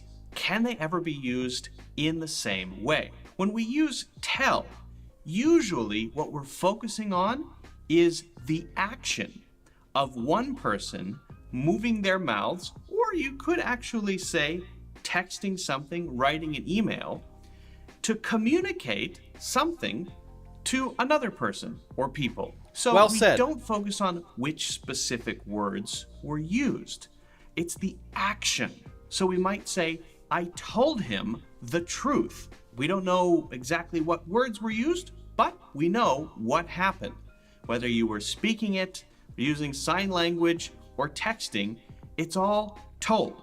It's information going this way to other people. Okay, what about say? Usually if we say, we want to be specific about what words were used. For example, I said yes, or I said wait. So when I use say, I'm often focusing on not just the action, but which words were used, specifically what was said. When you're reading an English book, often you see the characters say things. He said, and then she said. We don't usually use told in that way, okay? So if you want to focus on the action, use told. And if you want to focus on the specific words, use say. Now, sometimes you can have the same basic meaning. So I think that's pretty clear. I mean, that just saves my voice from having to say the same thing. But basically, if you say something, we're emphasizing the specific words, right? She said, don't. Okay, great. But she told him it was time. I don't know what she's talking about. But we don't know what words she used if we use told often. But if we say she said, then we're often focusing on the specific words. Okay. But those don't have to be with the mouth, actually. We often associate them with the mouth, but I said, and then I could be talking about a text message or an email. In my last email, I said. In my last email, I told everyone.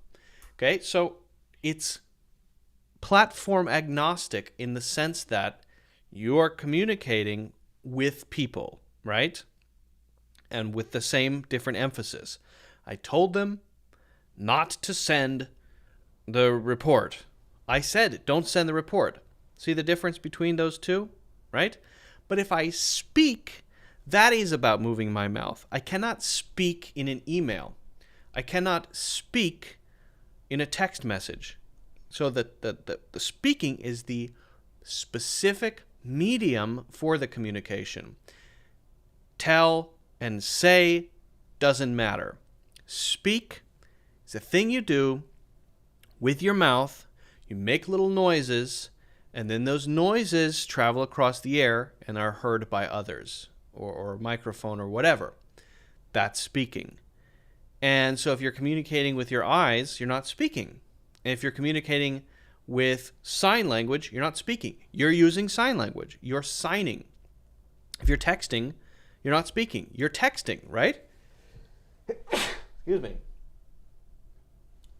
If you're sending an email, you're communicating by email. You're not speaking. So that's the difference to Juan's question there. Speak, tell, and say. Hopefully those are clear. Yeah.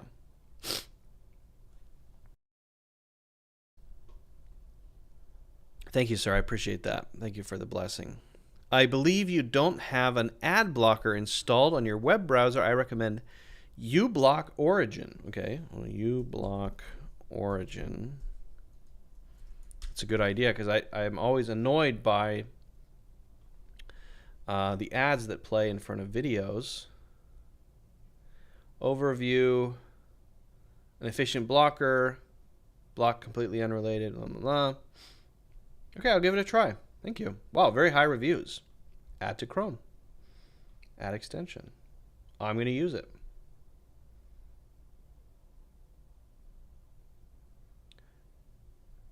It has been added to Chrome. Use the extension by clicking this icon.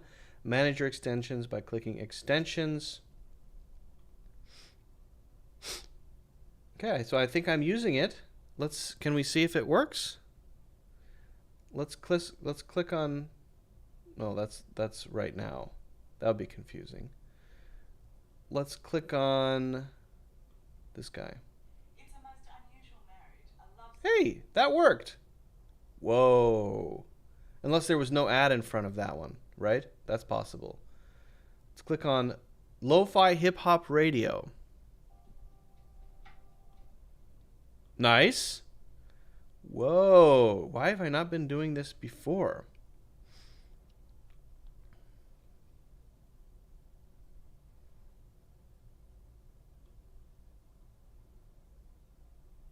Family settling in Philadelphia. I there attended the public schools and the Boys Central High School eventually. Okay, but where's this? Ah. Is it blocking sounds? Let me see if I share my screen. If it plays. There was yeah, an no interval issues. between my attendance of one of the schools. It was not a direct succession. Ooh. This is my sort of go-to for work. If I'm working and I want to concentrate, I often am listening to Lo-Fi Girl. It's a really good one because, there's no singing. It's music that you don't really have to focus on. And I find it helps me concentrate. If I'm really concentrating on a task, something specific, it actually really helps me a lot. I love Lo-Fi Girl. Lo-Fi hip-hop radio. It's not really hip-hop, though. It's lo-fi. Hip-hop is a little more, I feel like, a little bit more energetic. Language learning is all input. I don't know about that. I don't know about that so much.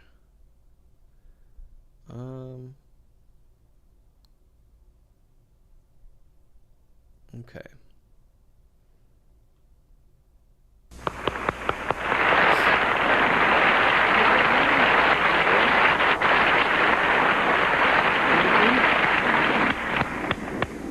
Sorry, I can't have you both in simultaneously, but that's the way it goes.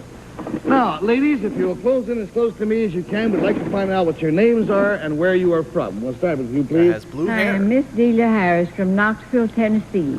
Miss Delia Harris of Knoxville, Tennessee. And your name, please? Bertie Harris from Knoxville, Tennessee. This is Miss Bertie Harris of Knoxville, Tennessee. Now, this secret of theirs, I want to tell you, sounds on the surface of it almost impossible. I assure you it has been documented, and we'll explain it later on. So, Miss Bertie and Miss Delia Harris, if you'll whisper your secret to me, we'll show it at the same time to the folks at home. Here we go. Our grandfather was a soldier in the Revolutionary War.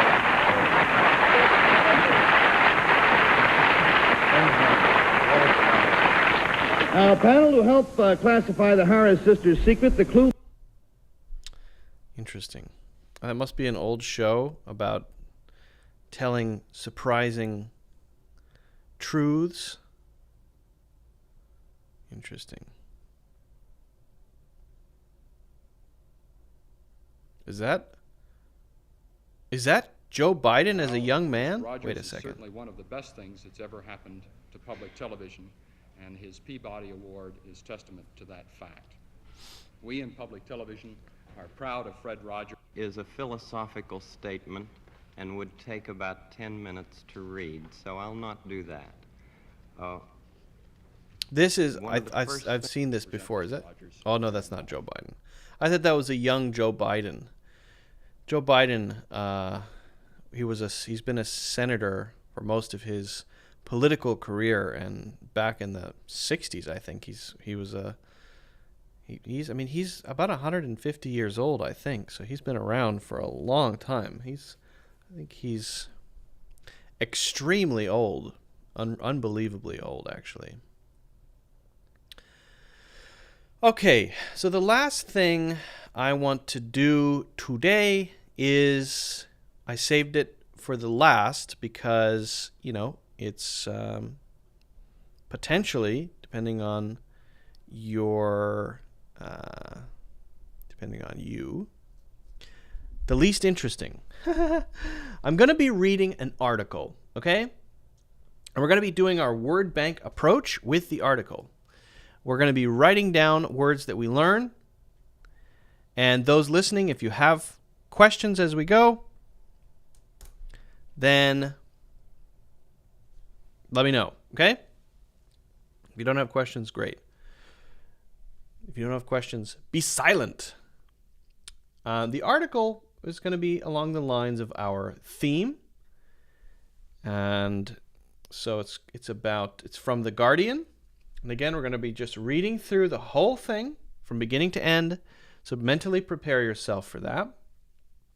Pulling out interesting language, useful language to save in our word bank. And it won't just be words we might have a couple of phrases as well, words and phrases.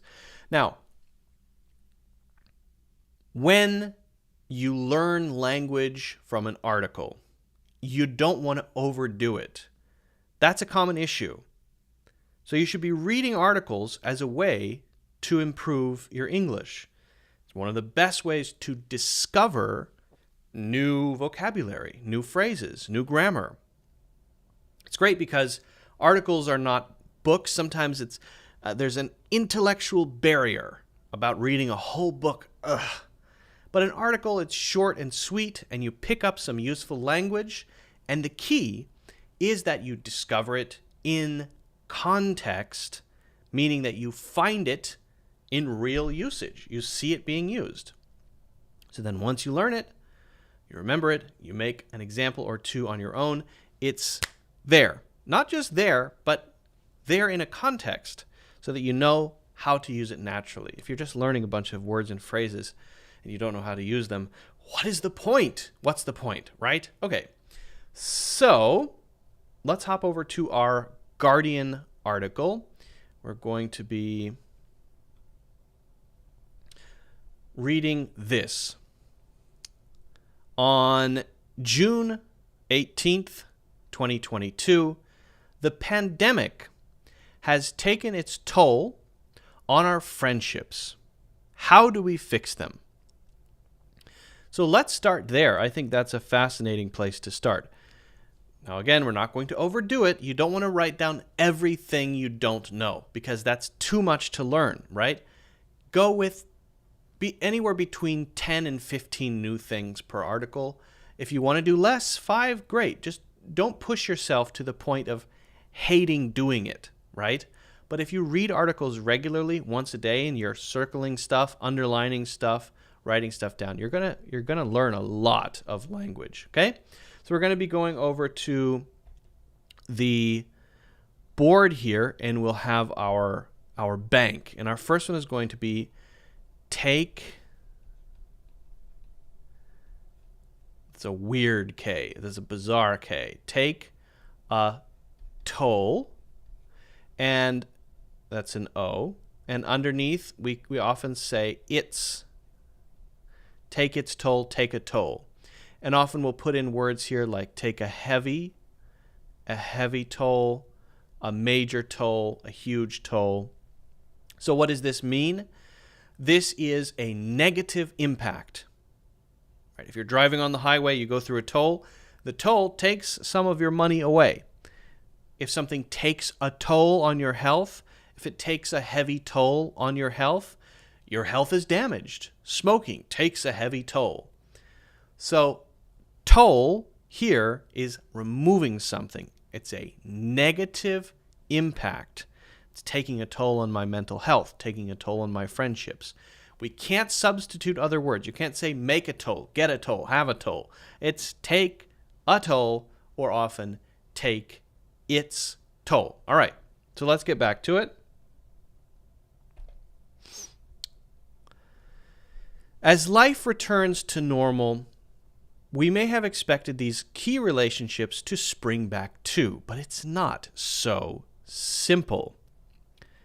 During the first lockdown, I had a call with the same group of 3 female friends every Wednesday evening.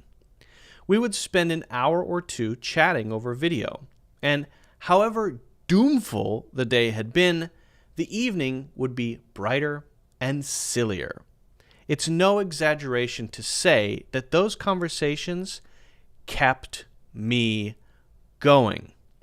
A lifeline when it felt that so many of our personal relationships were drifting. And I didn't skip a single one.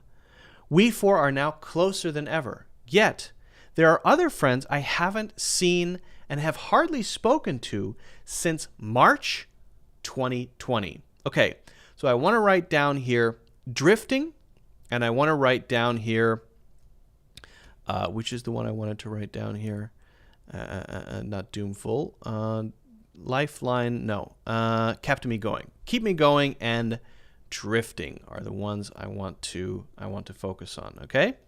So keep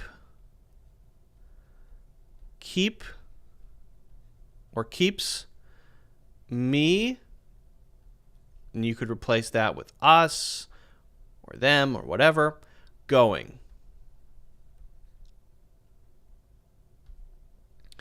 And then, sorry, I have to go back to check.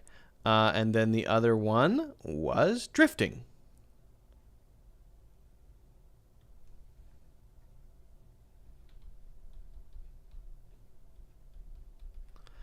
So if something keeps you going, it sustains you in a way. The basic one for that would be food. If you don't eat food, you cannot keep going. You cannot live. Okay, but generally, we're talking about emotional well-being. We're talking about feeling good. We're talking about having energy and a good mood throughout the day.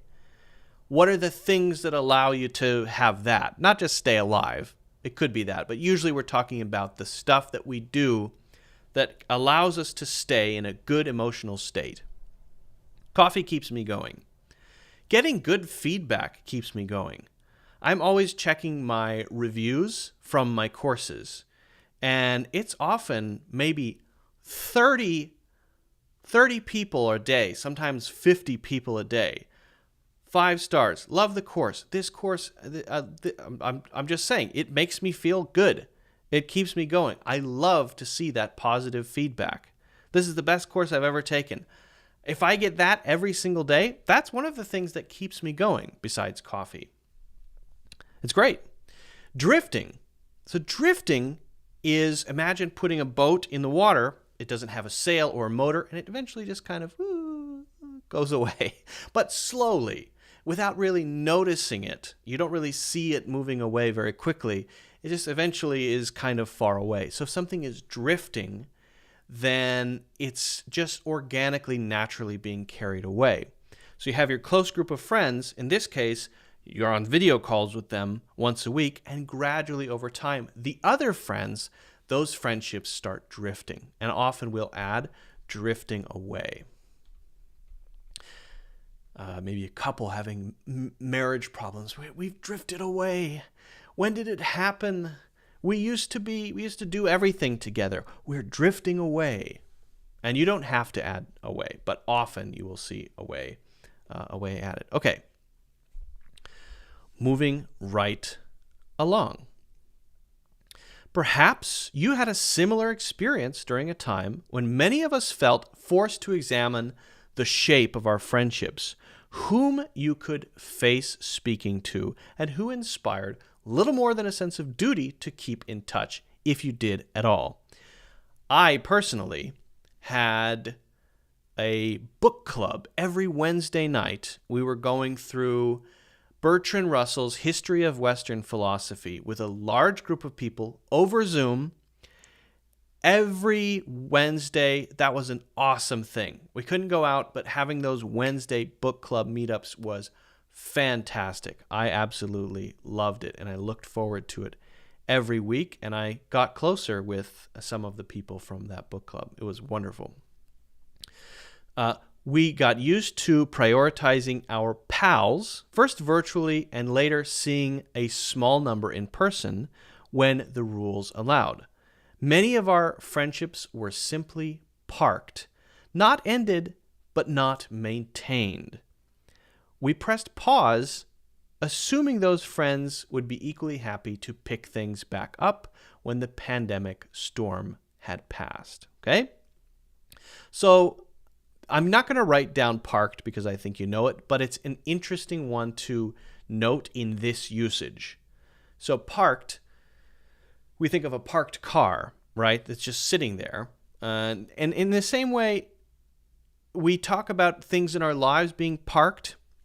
It's there. It's not moving. It's not changing. We're not working on it. We're not paying attention to it. It's just there, like the car that is parked on the street, right? So we often say, let's park this conversation for now. If we're having a larger discussion and I want to move on to something else, and we're stuck on this point, I'll say, okay, can we park this idea right now and come back to it in about a half an hour? we'll come back to this. Let's park it for now. That means let's leave it here, not pay attention to it.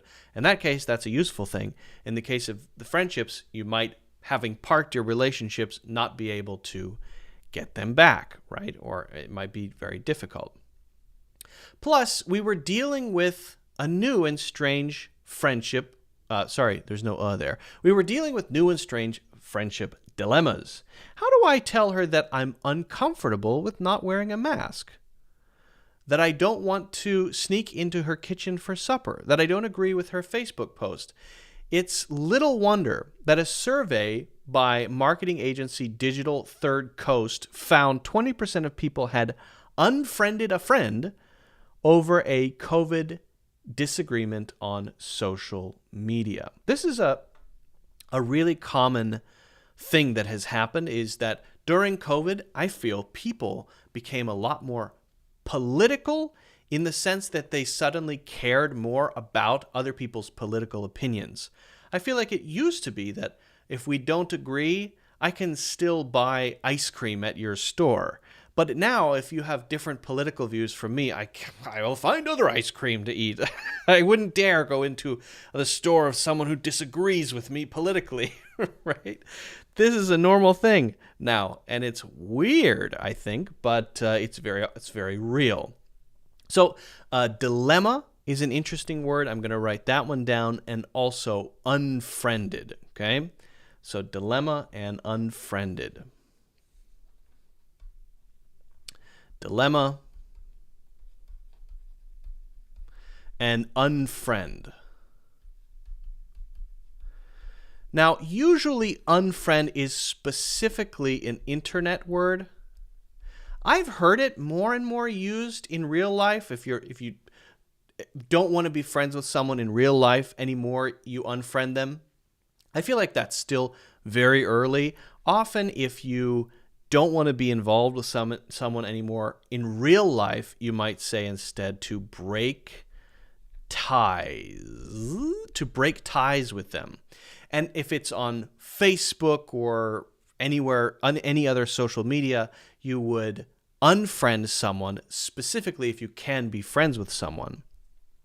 If it's other types of social media where there's no friending going on, then if you're the person following, you might unfollow. Okay, I was following her on Instagram, and then I heard what she thought about something, and now I disagree, so I'm unfollowing her. Or if you're the person being followed and you don't like what someone thinks, so you might block them. So there's for Facebook, it's friending and unfriending, and then not friending, just unfriending. Adding someone as a friend and unfriending. And then for other platforms, it's just block. It's just block and unfollow. And a dilemma is when we're in a difficult position where we don't know what to do. We have a life decision to make. I don't know which one I should do. We have social pressures pulling from two sides. You're torn between what you should do for your kids and what you should do for your parents. What a dilemma. Anytime you're in that sort of, what should I do? Middle situation where both sides could potentially turn out bad, you are in a dilemma. It's a very common, very useful, very, very useful word, okay? You might know that one already. Okay. Now, though, we're supposed to be almost back to normal. Mask wearing has dropped off and large gatherings have returned. Few commuters on trains and empty offices are our only significant daily reminder that all is not what it was. All is not what it was might sound kind of antique or strange to you. That's kind of where you have to just accept that there are some expressions or sets of words. All is not what it was. What is that? Shakespeare? What? Sometimes we get these unique little phrasings that it is what it is, right? That's just a thing that people say. And it does sound kind of formal. It does sound a little stiff, but it's often used in writing to add a little bit of punch and rhetorical style to something like this, right? All is not what it was.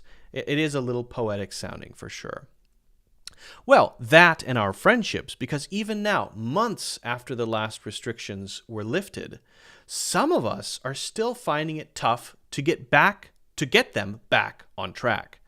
When speaking to women for my new book on female friendship, I encountered a groundswell of lingering resentment and hurt.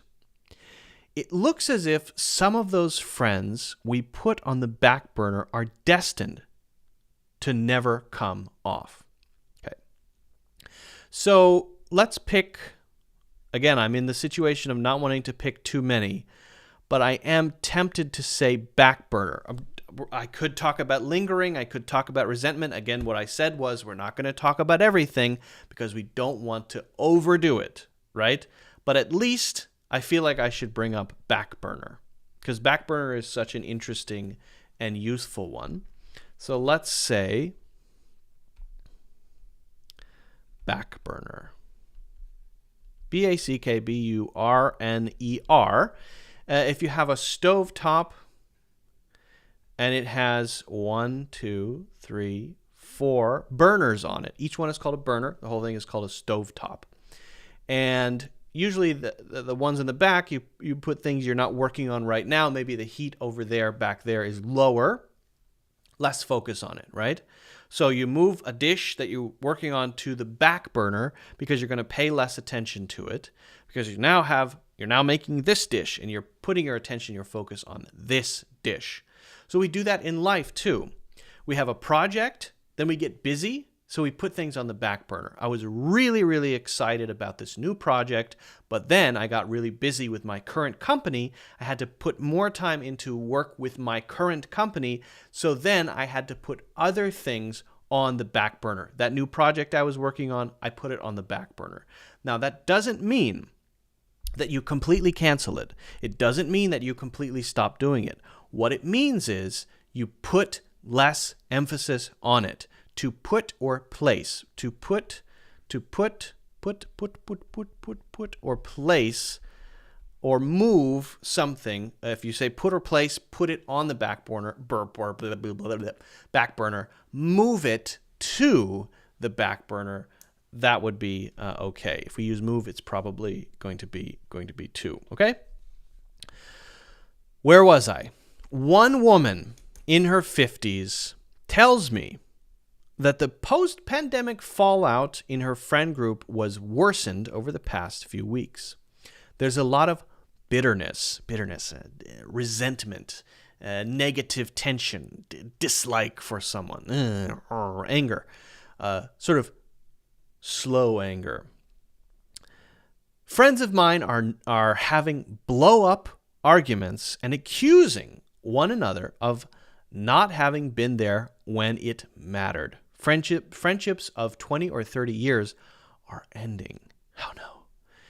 A recent poll by LifeSearch found that almost 1 in 3 of surveyed UK adults have fallen out with friends due to pandemic pressures, losing an average of 4 friends since COVID began. This sounds great to me. Am I the only antisocial person who thinks, oh, that sounds amazing? Friendships are so much work, you know. Having a couple of good ones, what else do you need, right? If you have 20 friends, that sounds exhausting. If 4 of them get rid of you, perfect. I'm the only one thinking. I wonder. Oh, sounds pretty good to me. Okay, so just quickly there on. Fallen out, just because we talked about the other words, I want to quickly mention the unfollow, break ties, block, unfriend. Break ties is one way to say it, but have fall out and have a falling out. So a falling out is a sort of event of the friendship breaking up. You think this, well, I think that, and therefore I hate you because you have a different opinion. And so that is a falling out. Doesn't mean the friendship can never be recovered or reconciled, but it's a big event.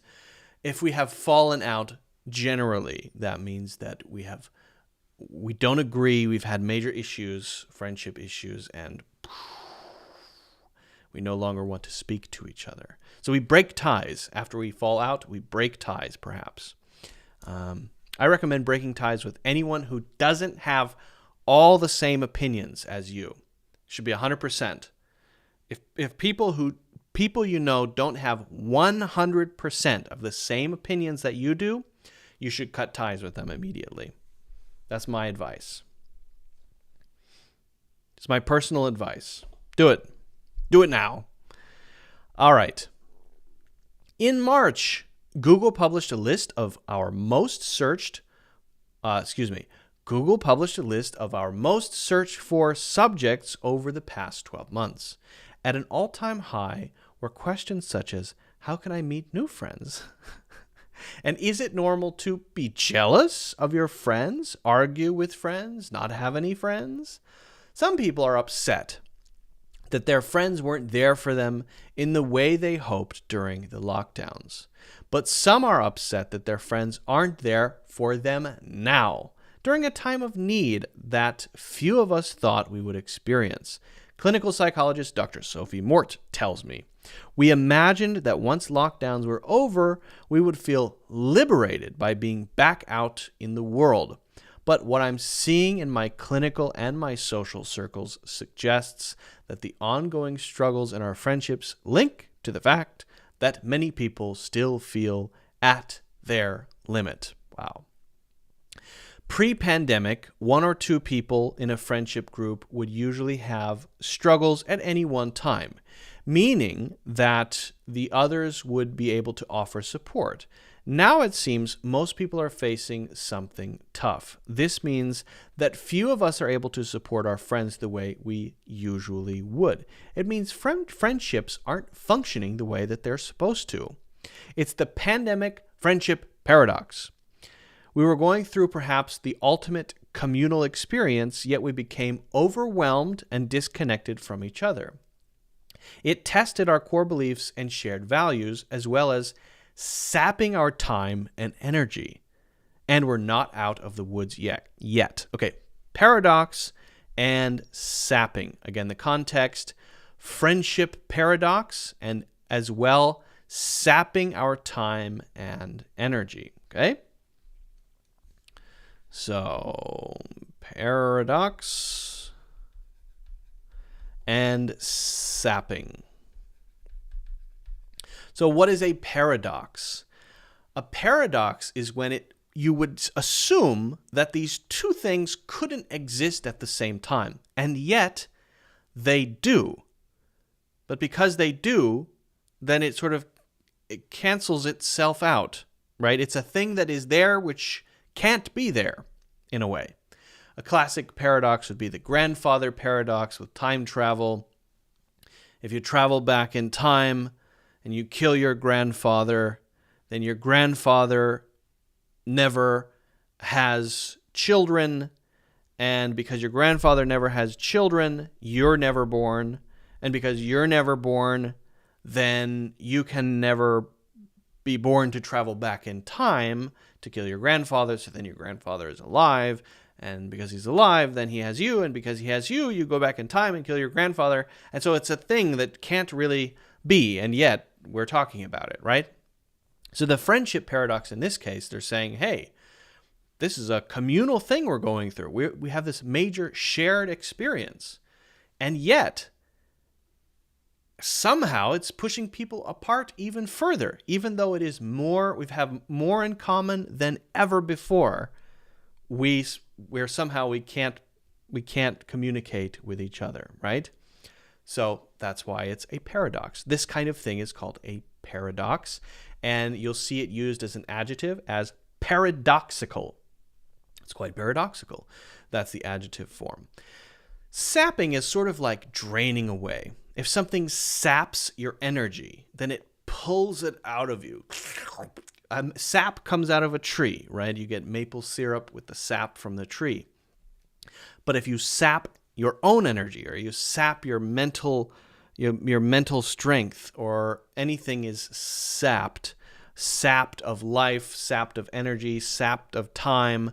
In this specific case, sapping our time and energy is the sentence they give, as well as sapping our time and energy. It's pulling it out of us. We're being drained of our time or energy. And sometimes you can just use sapping by itself. That was so sapping. It was extremely sapping. Sometimes it's used like that. It's more often used, I think, as a verb, though. Okay. All right, we're getting there. As I said, we're trying not to do too many, but this article just have a couple of paragraphs left, and then we will be done with this one. Okay, and we'll have learned many new words and phrases. Women in their 30s and 40s have particularly struggled as the demands of homeschooling, childcare, and domestic chores left little time for maintaining friendships.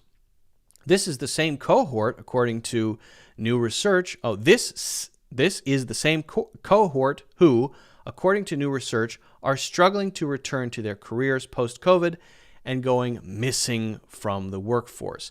The workforce is a broad word used to talk about people who work in general, right? It's not a specific group, but if we want to make it more specific, then we might use the word cohort.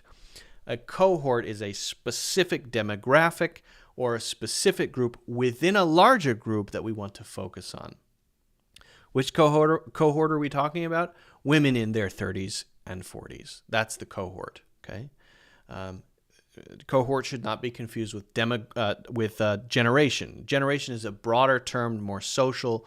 A cohort is when we want to dive into a specific group of people who signed up between April and June on our app. That's a cohort. People in this specific age group, women in this specific age group, that is another cohort, okay? All right, I guess I'll write that down now that I've explained it. We earned this, okay? We earned it.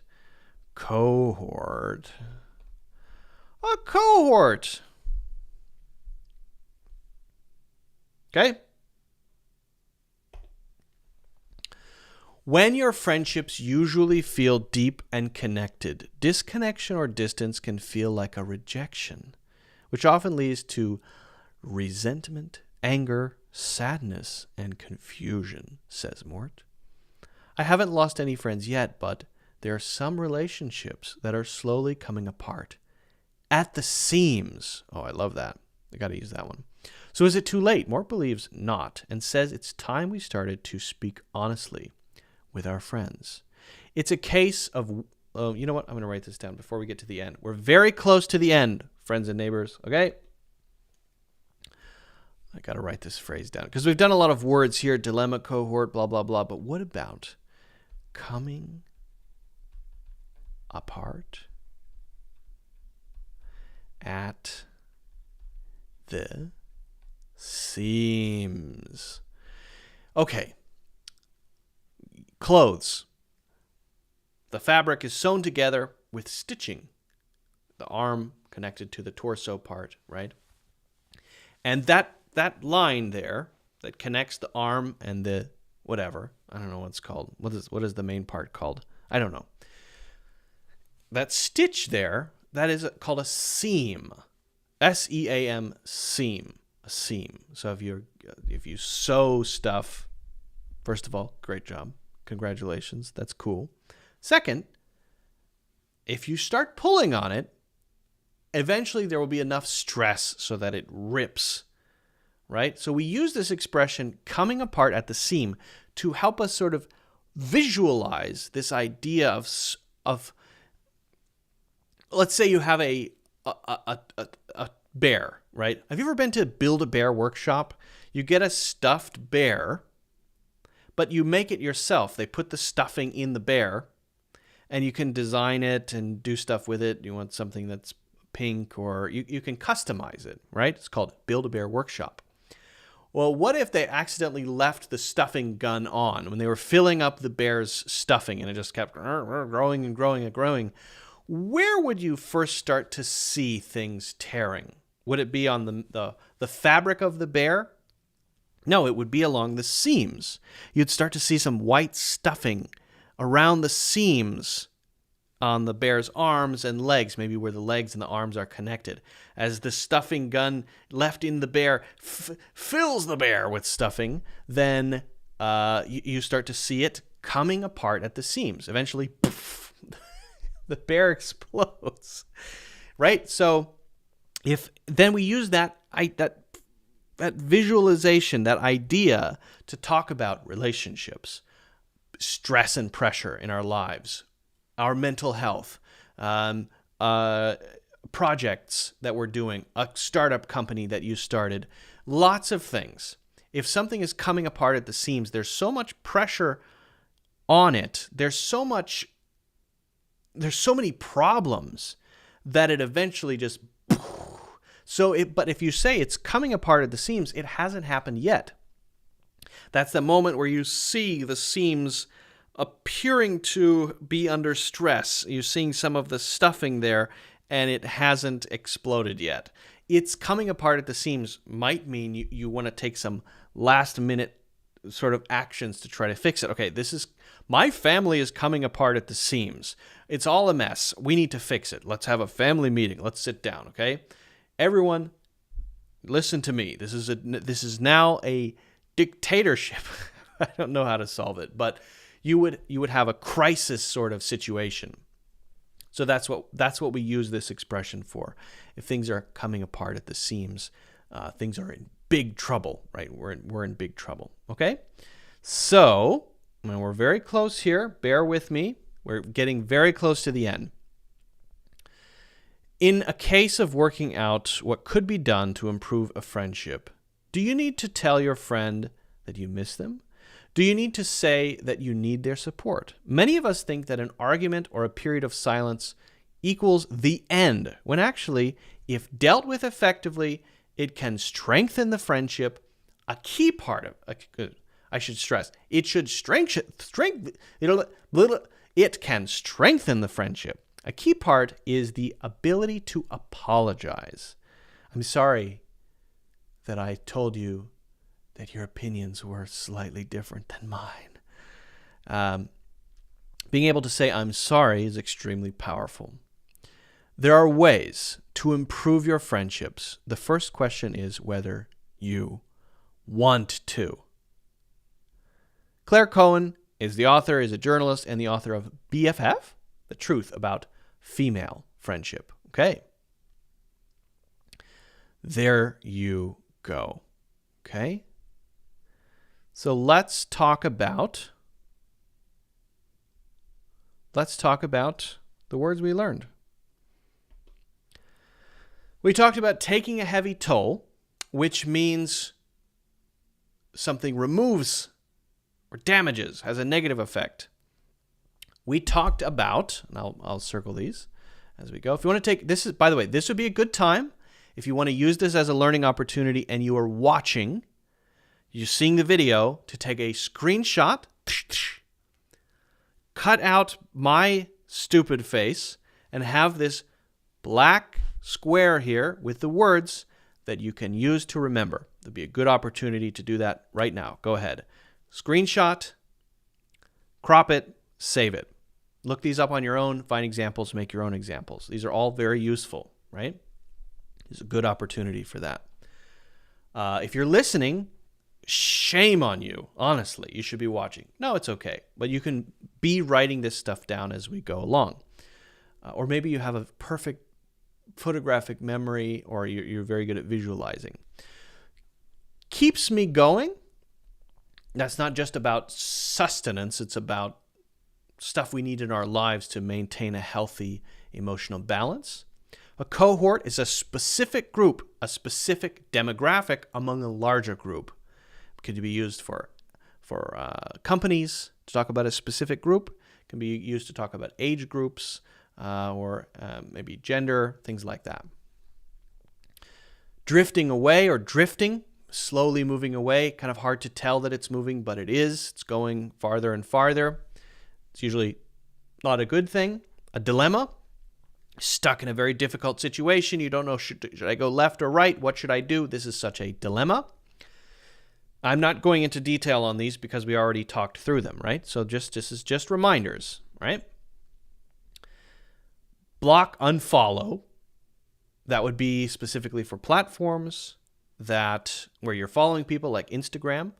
If they're following you and you don't want them to, you block them. Twitter, I blocked you.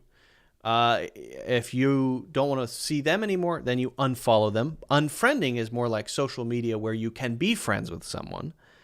And then for real life, instead, we'll probably use break ties. And we often break ties after we have a falling out. Or you could say we fell out, okay?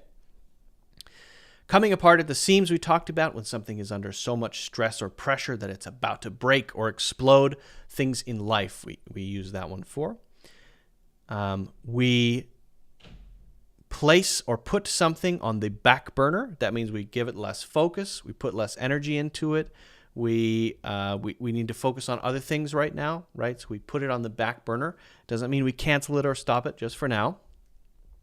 A paradox is a thing that weirdly we can talk about and shouldn't exist, but somehow kind of does exist or could exist in some way. It's a self-canceling thing that somehow is there, right? And the friendship paradox is the example used in this one. I also mentioned the grandfather paradox, which you can look up.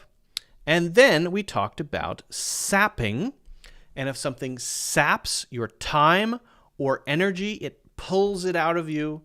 Maybe being a parent, sometimes you feel saps your time and energy, or maybe all of your friendships, you have so many social obligations that it saps all of your energy, and it's like pulling it out of you, sucking it out of you like you're a tree with things drilled into you, and then all of your energy is trickling out of your body. And so it could be physical energy, it could be emotional energy, mental energy, it could be your time, the available time that you have.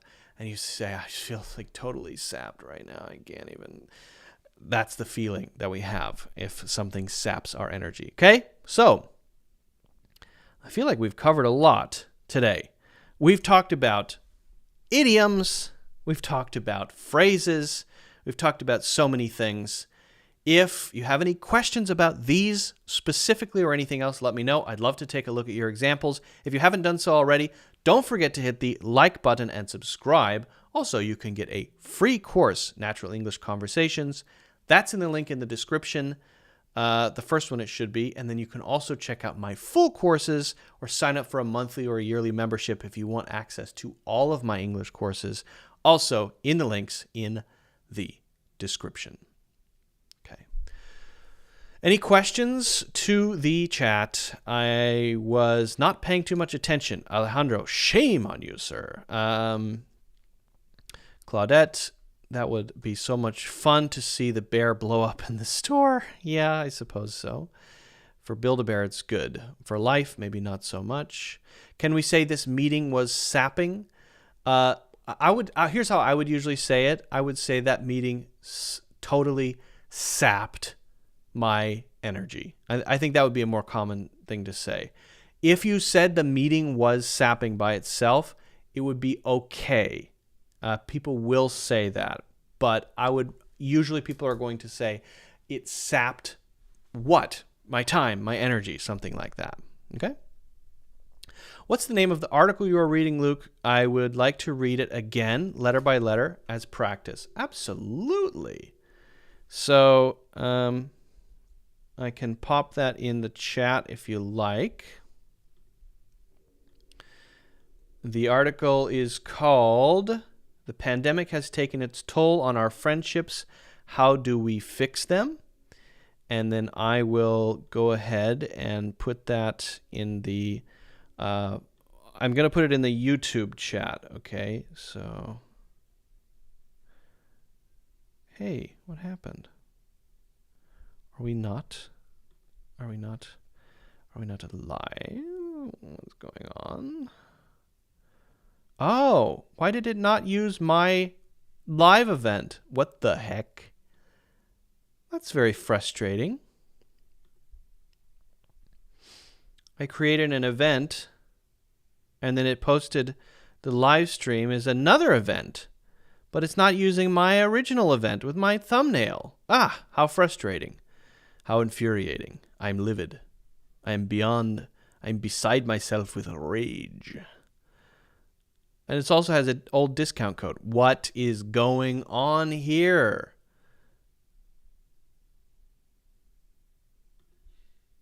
Okay, I'm posting that in the chat. 1 second. I can hear Circle meowing. He wants chicken.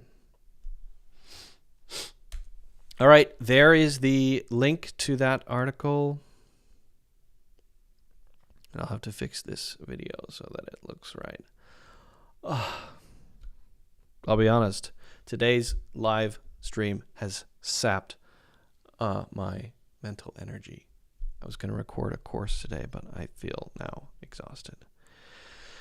Geez, we've talked about visit, hang out, get together. We looked at the differences between different types of friendships at the beginning. We checked out that video. We looked at the article, and we pulled out a bunch of vocabulary from the article and the video. I am hungry. Okay, so thank you all very much for being here. I appreciate you joining. For those who did not join live, shame on you, but thank you for watching later or listening later. For those who are listening, hello. You're welcome to watch on YouTube or Facebook. It's called Cloud English. You can probably also search the Cloud English podcast. If you are watching and you would prefer to listen sometimes, I post these Friday episodes on Fridays, and you can search Cloud English or the Cloud English podcast on Spotify, Apple Podcasts, wherever. If you haven't already done so, I would deeply, sincerely appreciate if you could hit the like button and subscribe. It's a tiny, tiny little action you can take, which gives huge support, more than you can realize, to the channel, the podcast.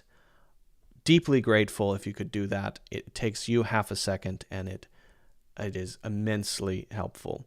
And you know, if you ever watch any of my videos, leave a comment. That also helps a lot too. Hit the like button and leave a comment. Let me know what you think. Even if you say I hate this, that's fine too. Comments help a lot. If you're listening, you can review. If you're listening on Apple, you can do a 5-star review. And whatever you can do on Spotify, free course in the link in the description. And also, full courses, monthly or yearly membership. If you sign up for the yearly membership, you get a 1-to-1 evaluation with me, at which time I will tell you where you need to focus, how you can improve, and sort of, give you a sense of what courses you should take first. It includes access to all of my courses as well. What else? Join the Discord if you want to have a community to be part of. It's a special place. It's still relatively new, but I think it's coming along. It doesn't have too much structure. I don't like things to have too much structure at the start. If you make things too structured at the beginning, then they can't organically become what they're supposed to be. That's my opinion.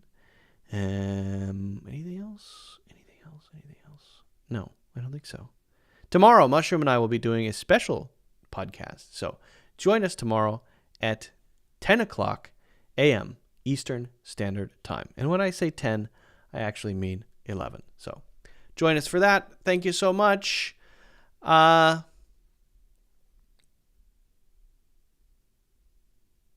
thing, Claudette. See you all next time. Have a safe and happy weekend. Let me know if you have any questions. And good luck reviewing everything we talked about today. Bye-bye, everybody. Have fun.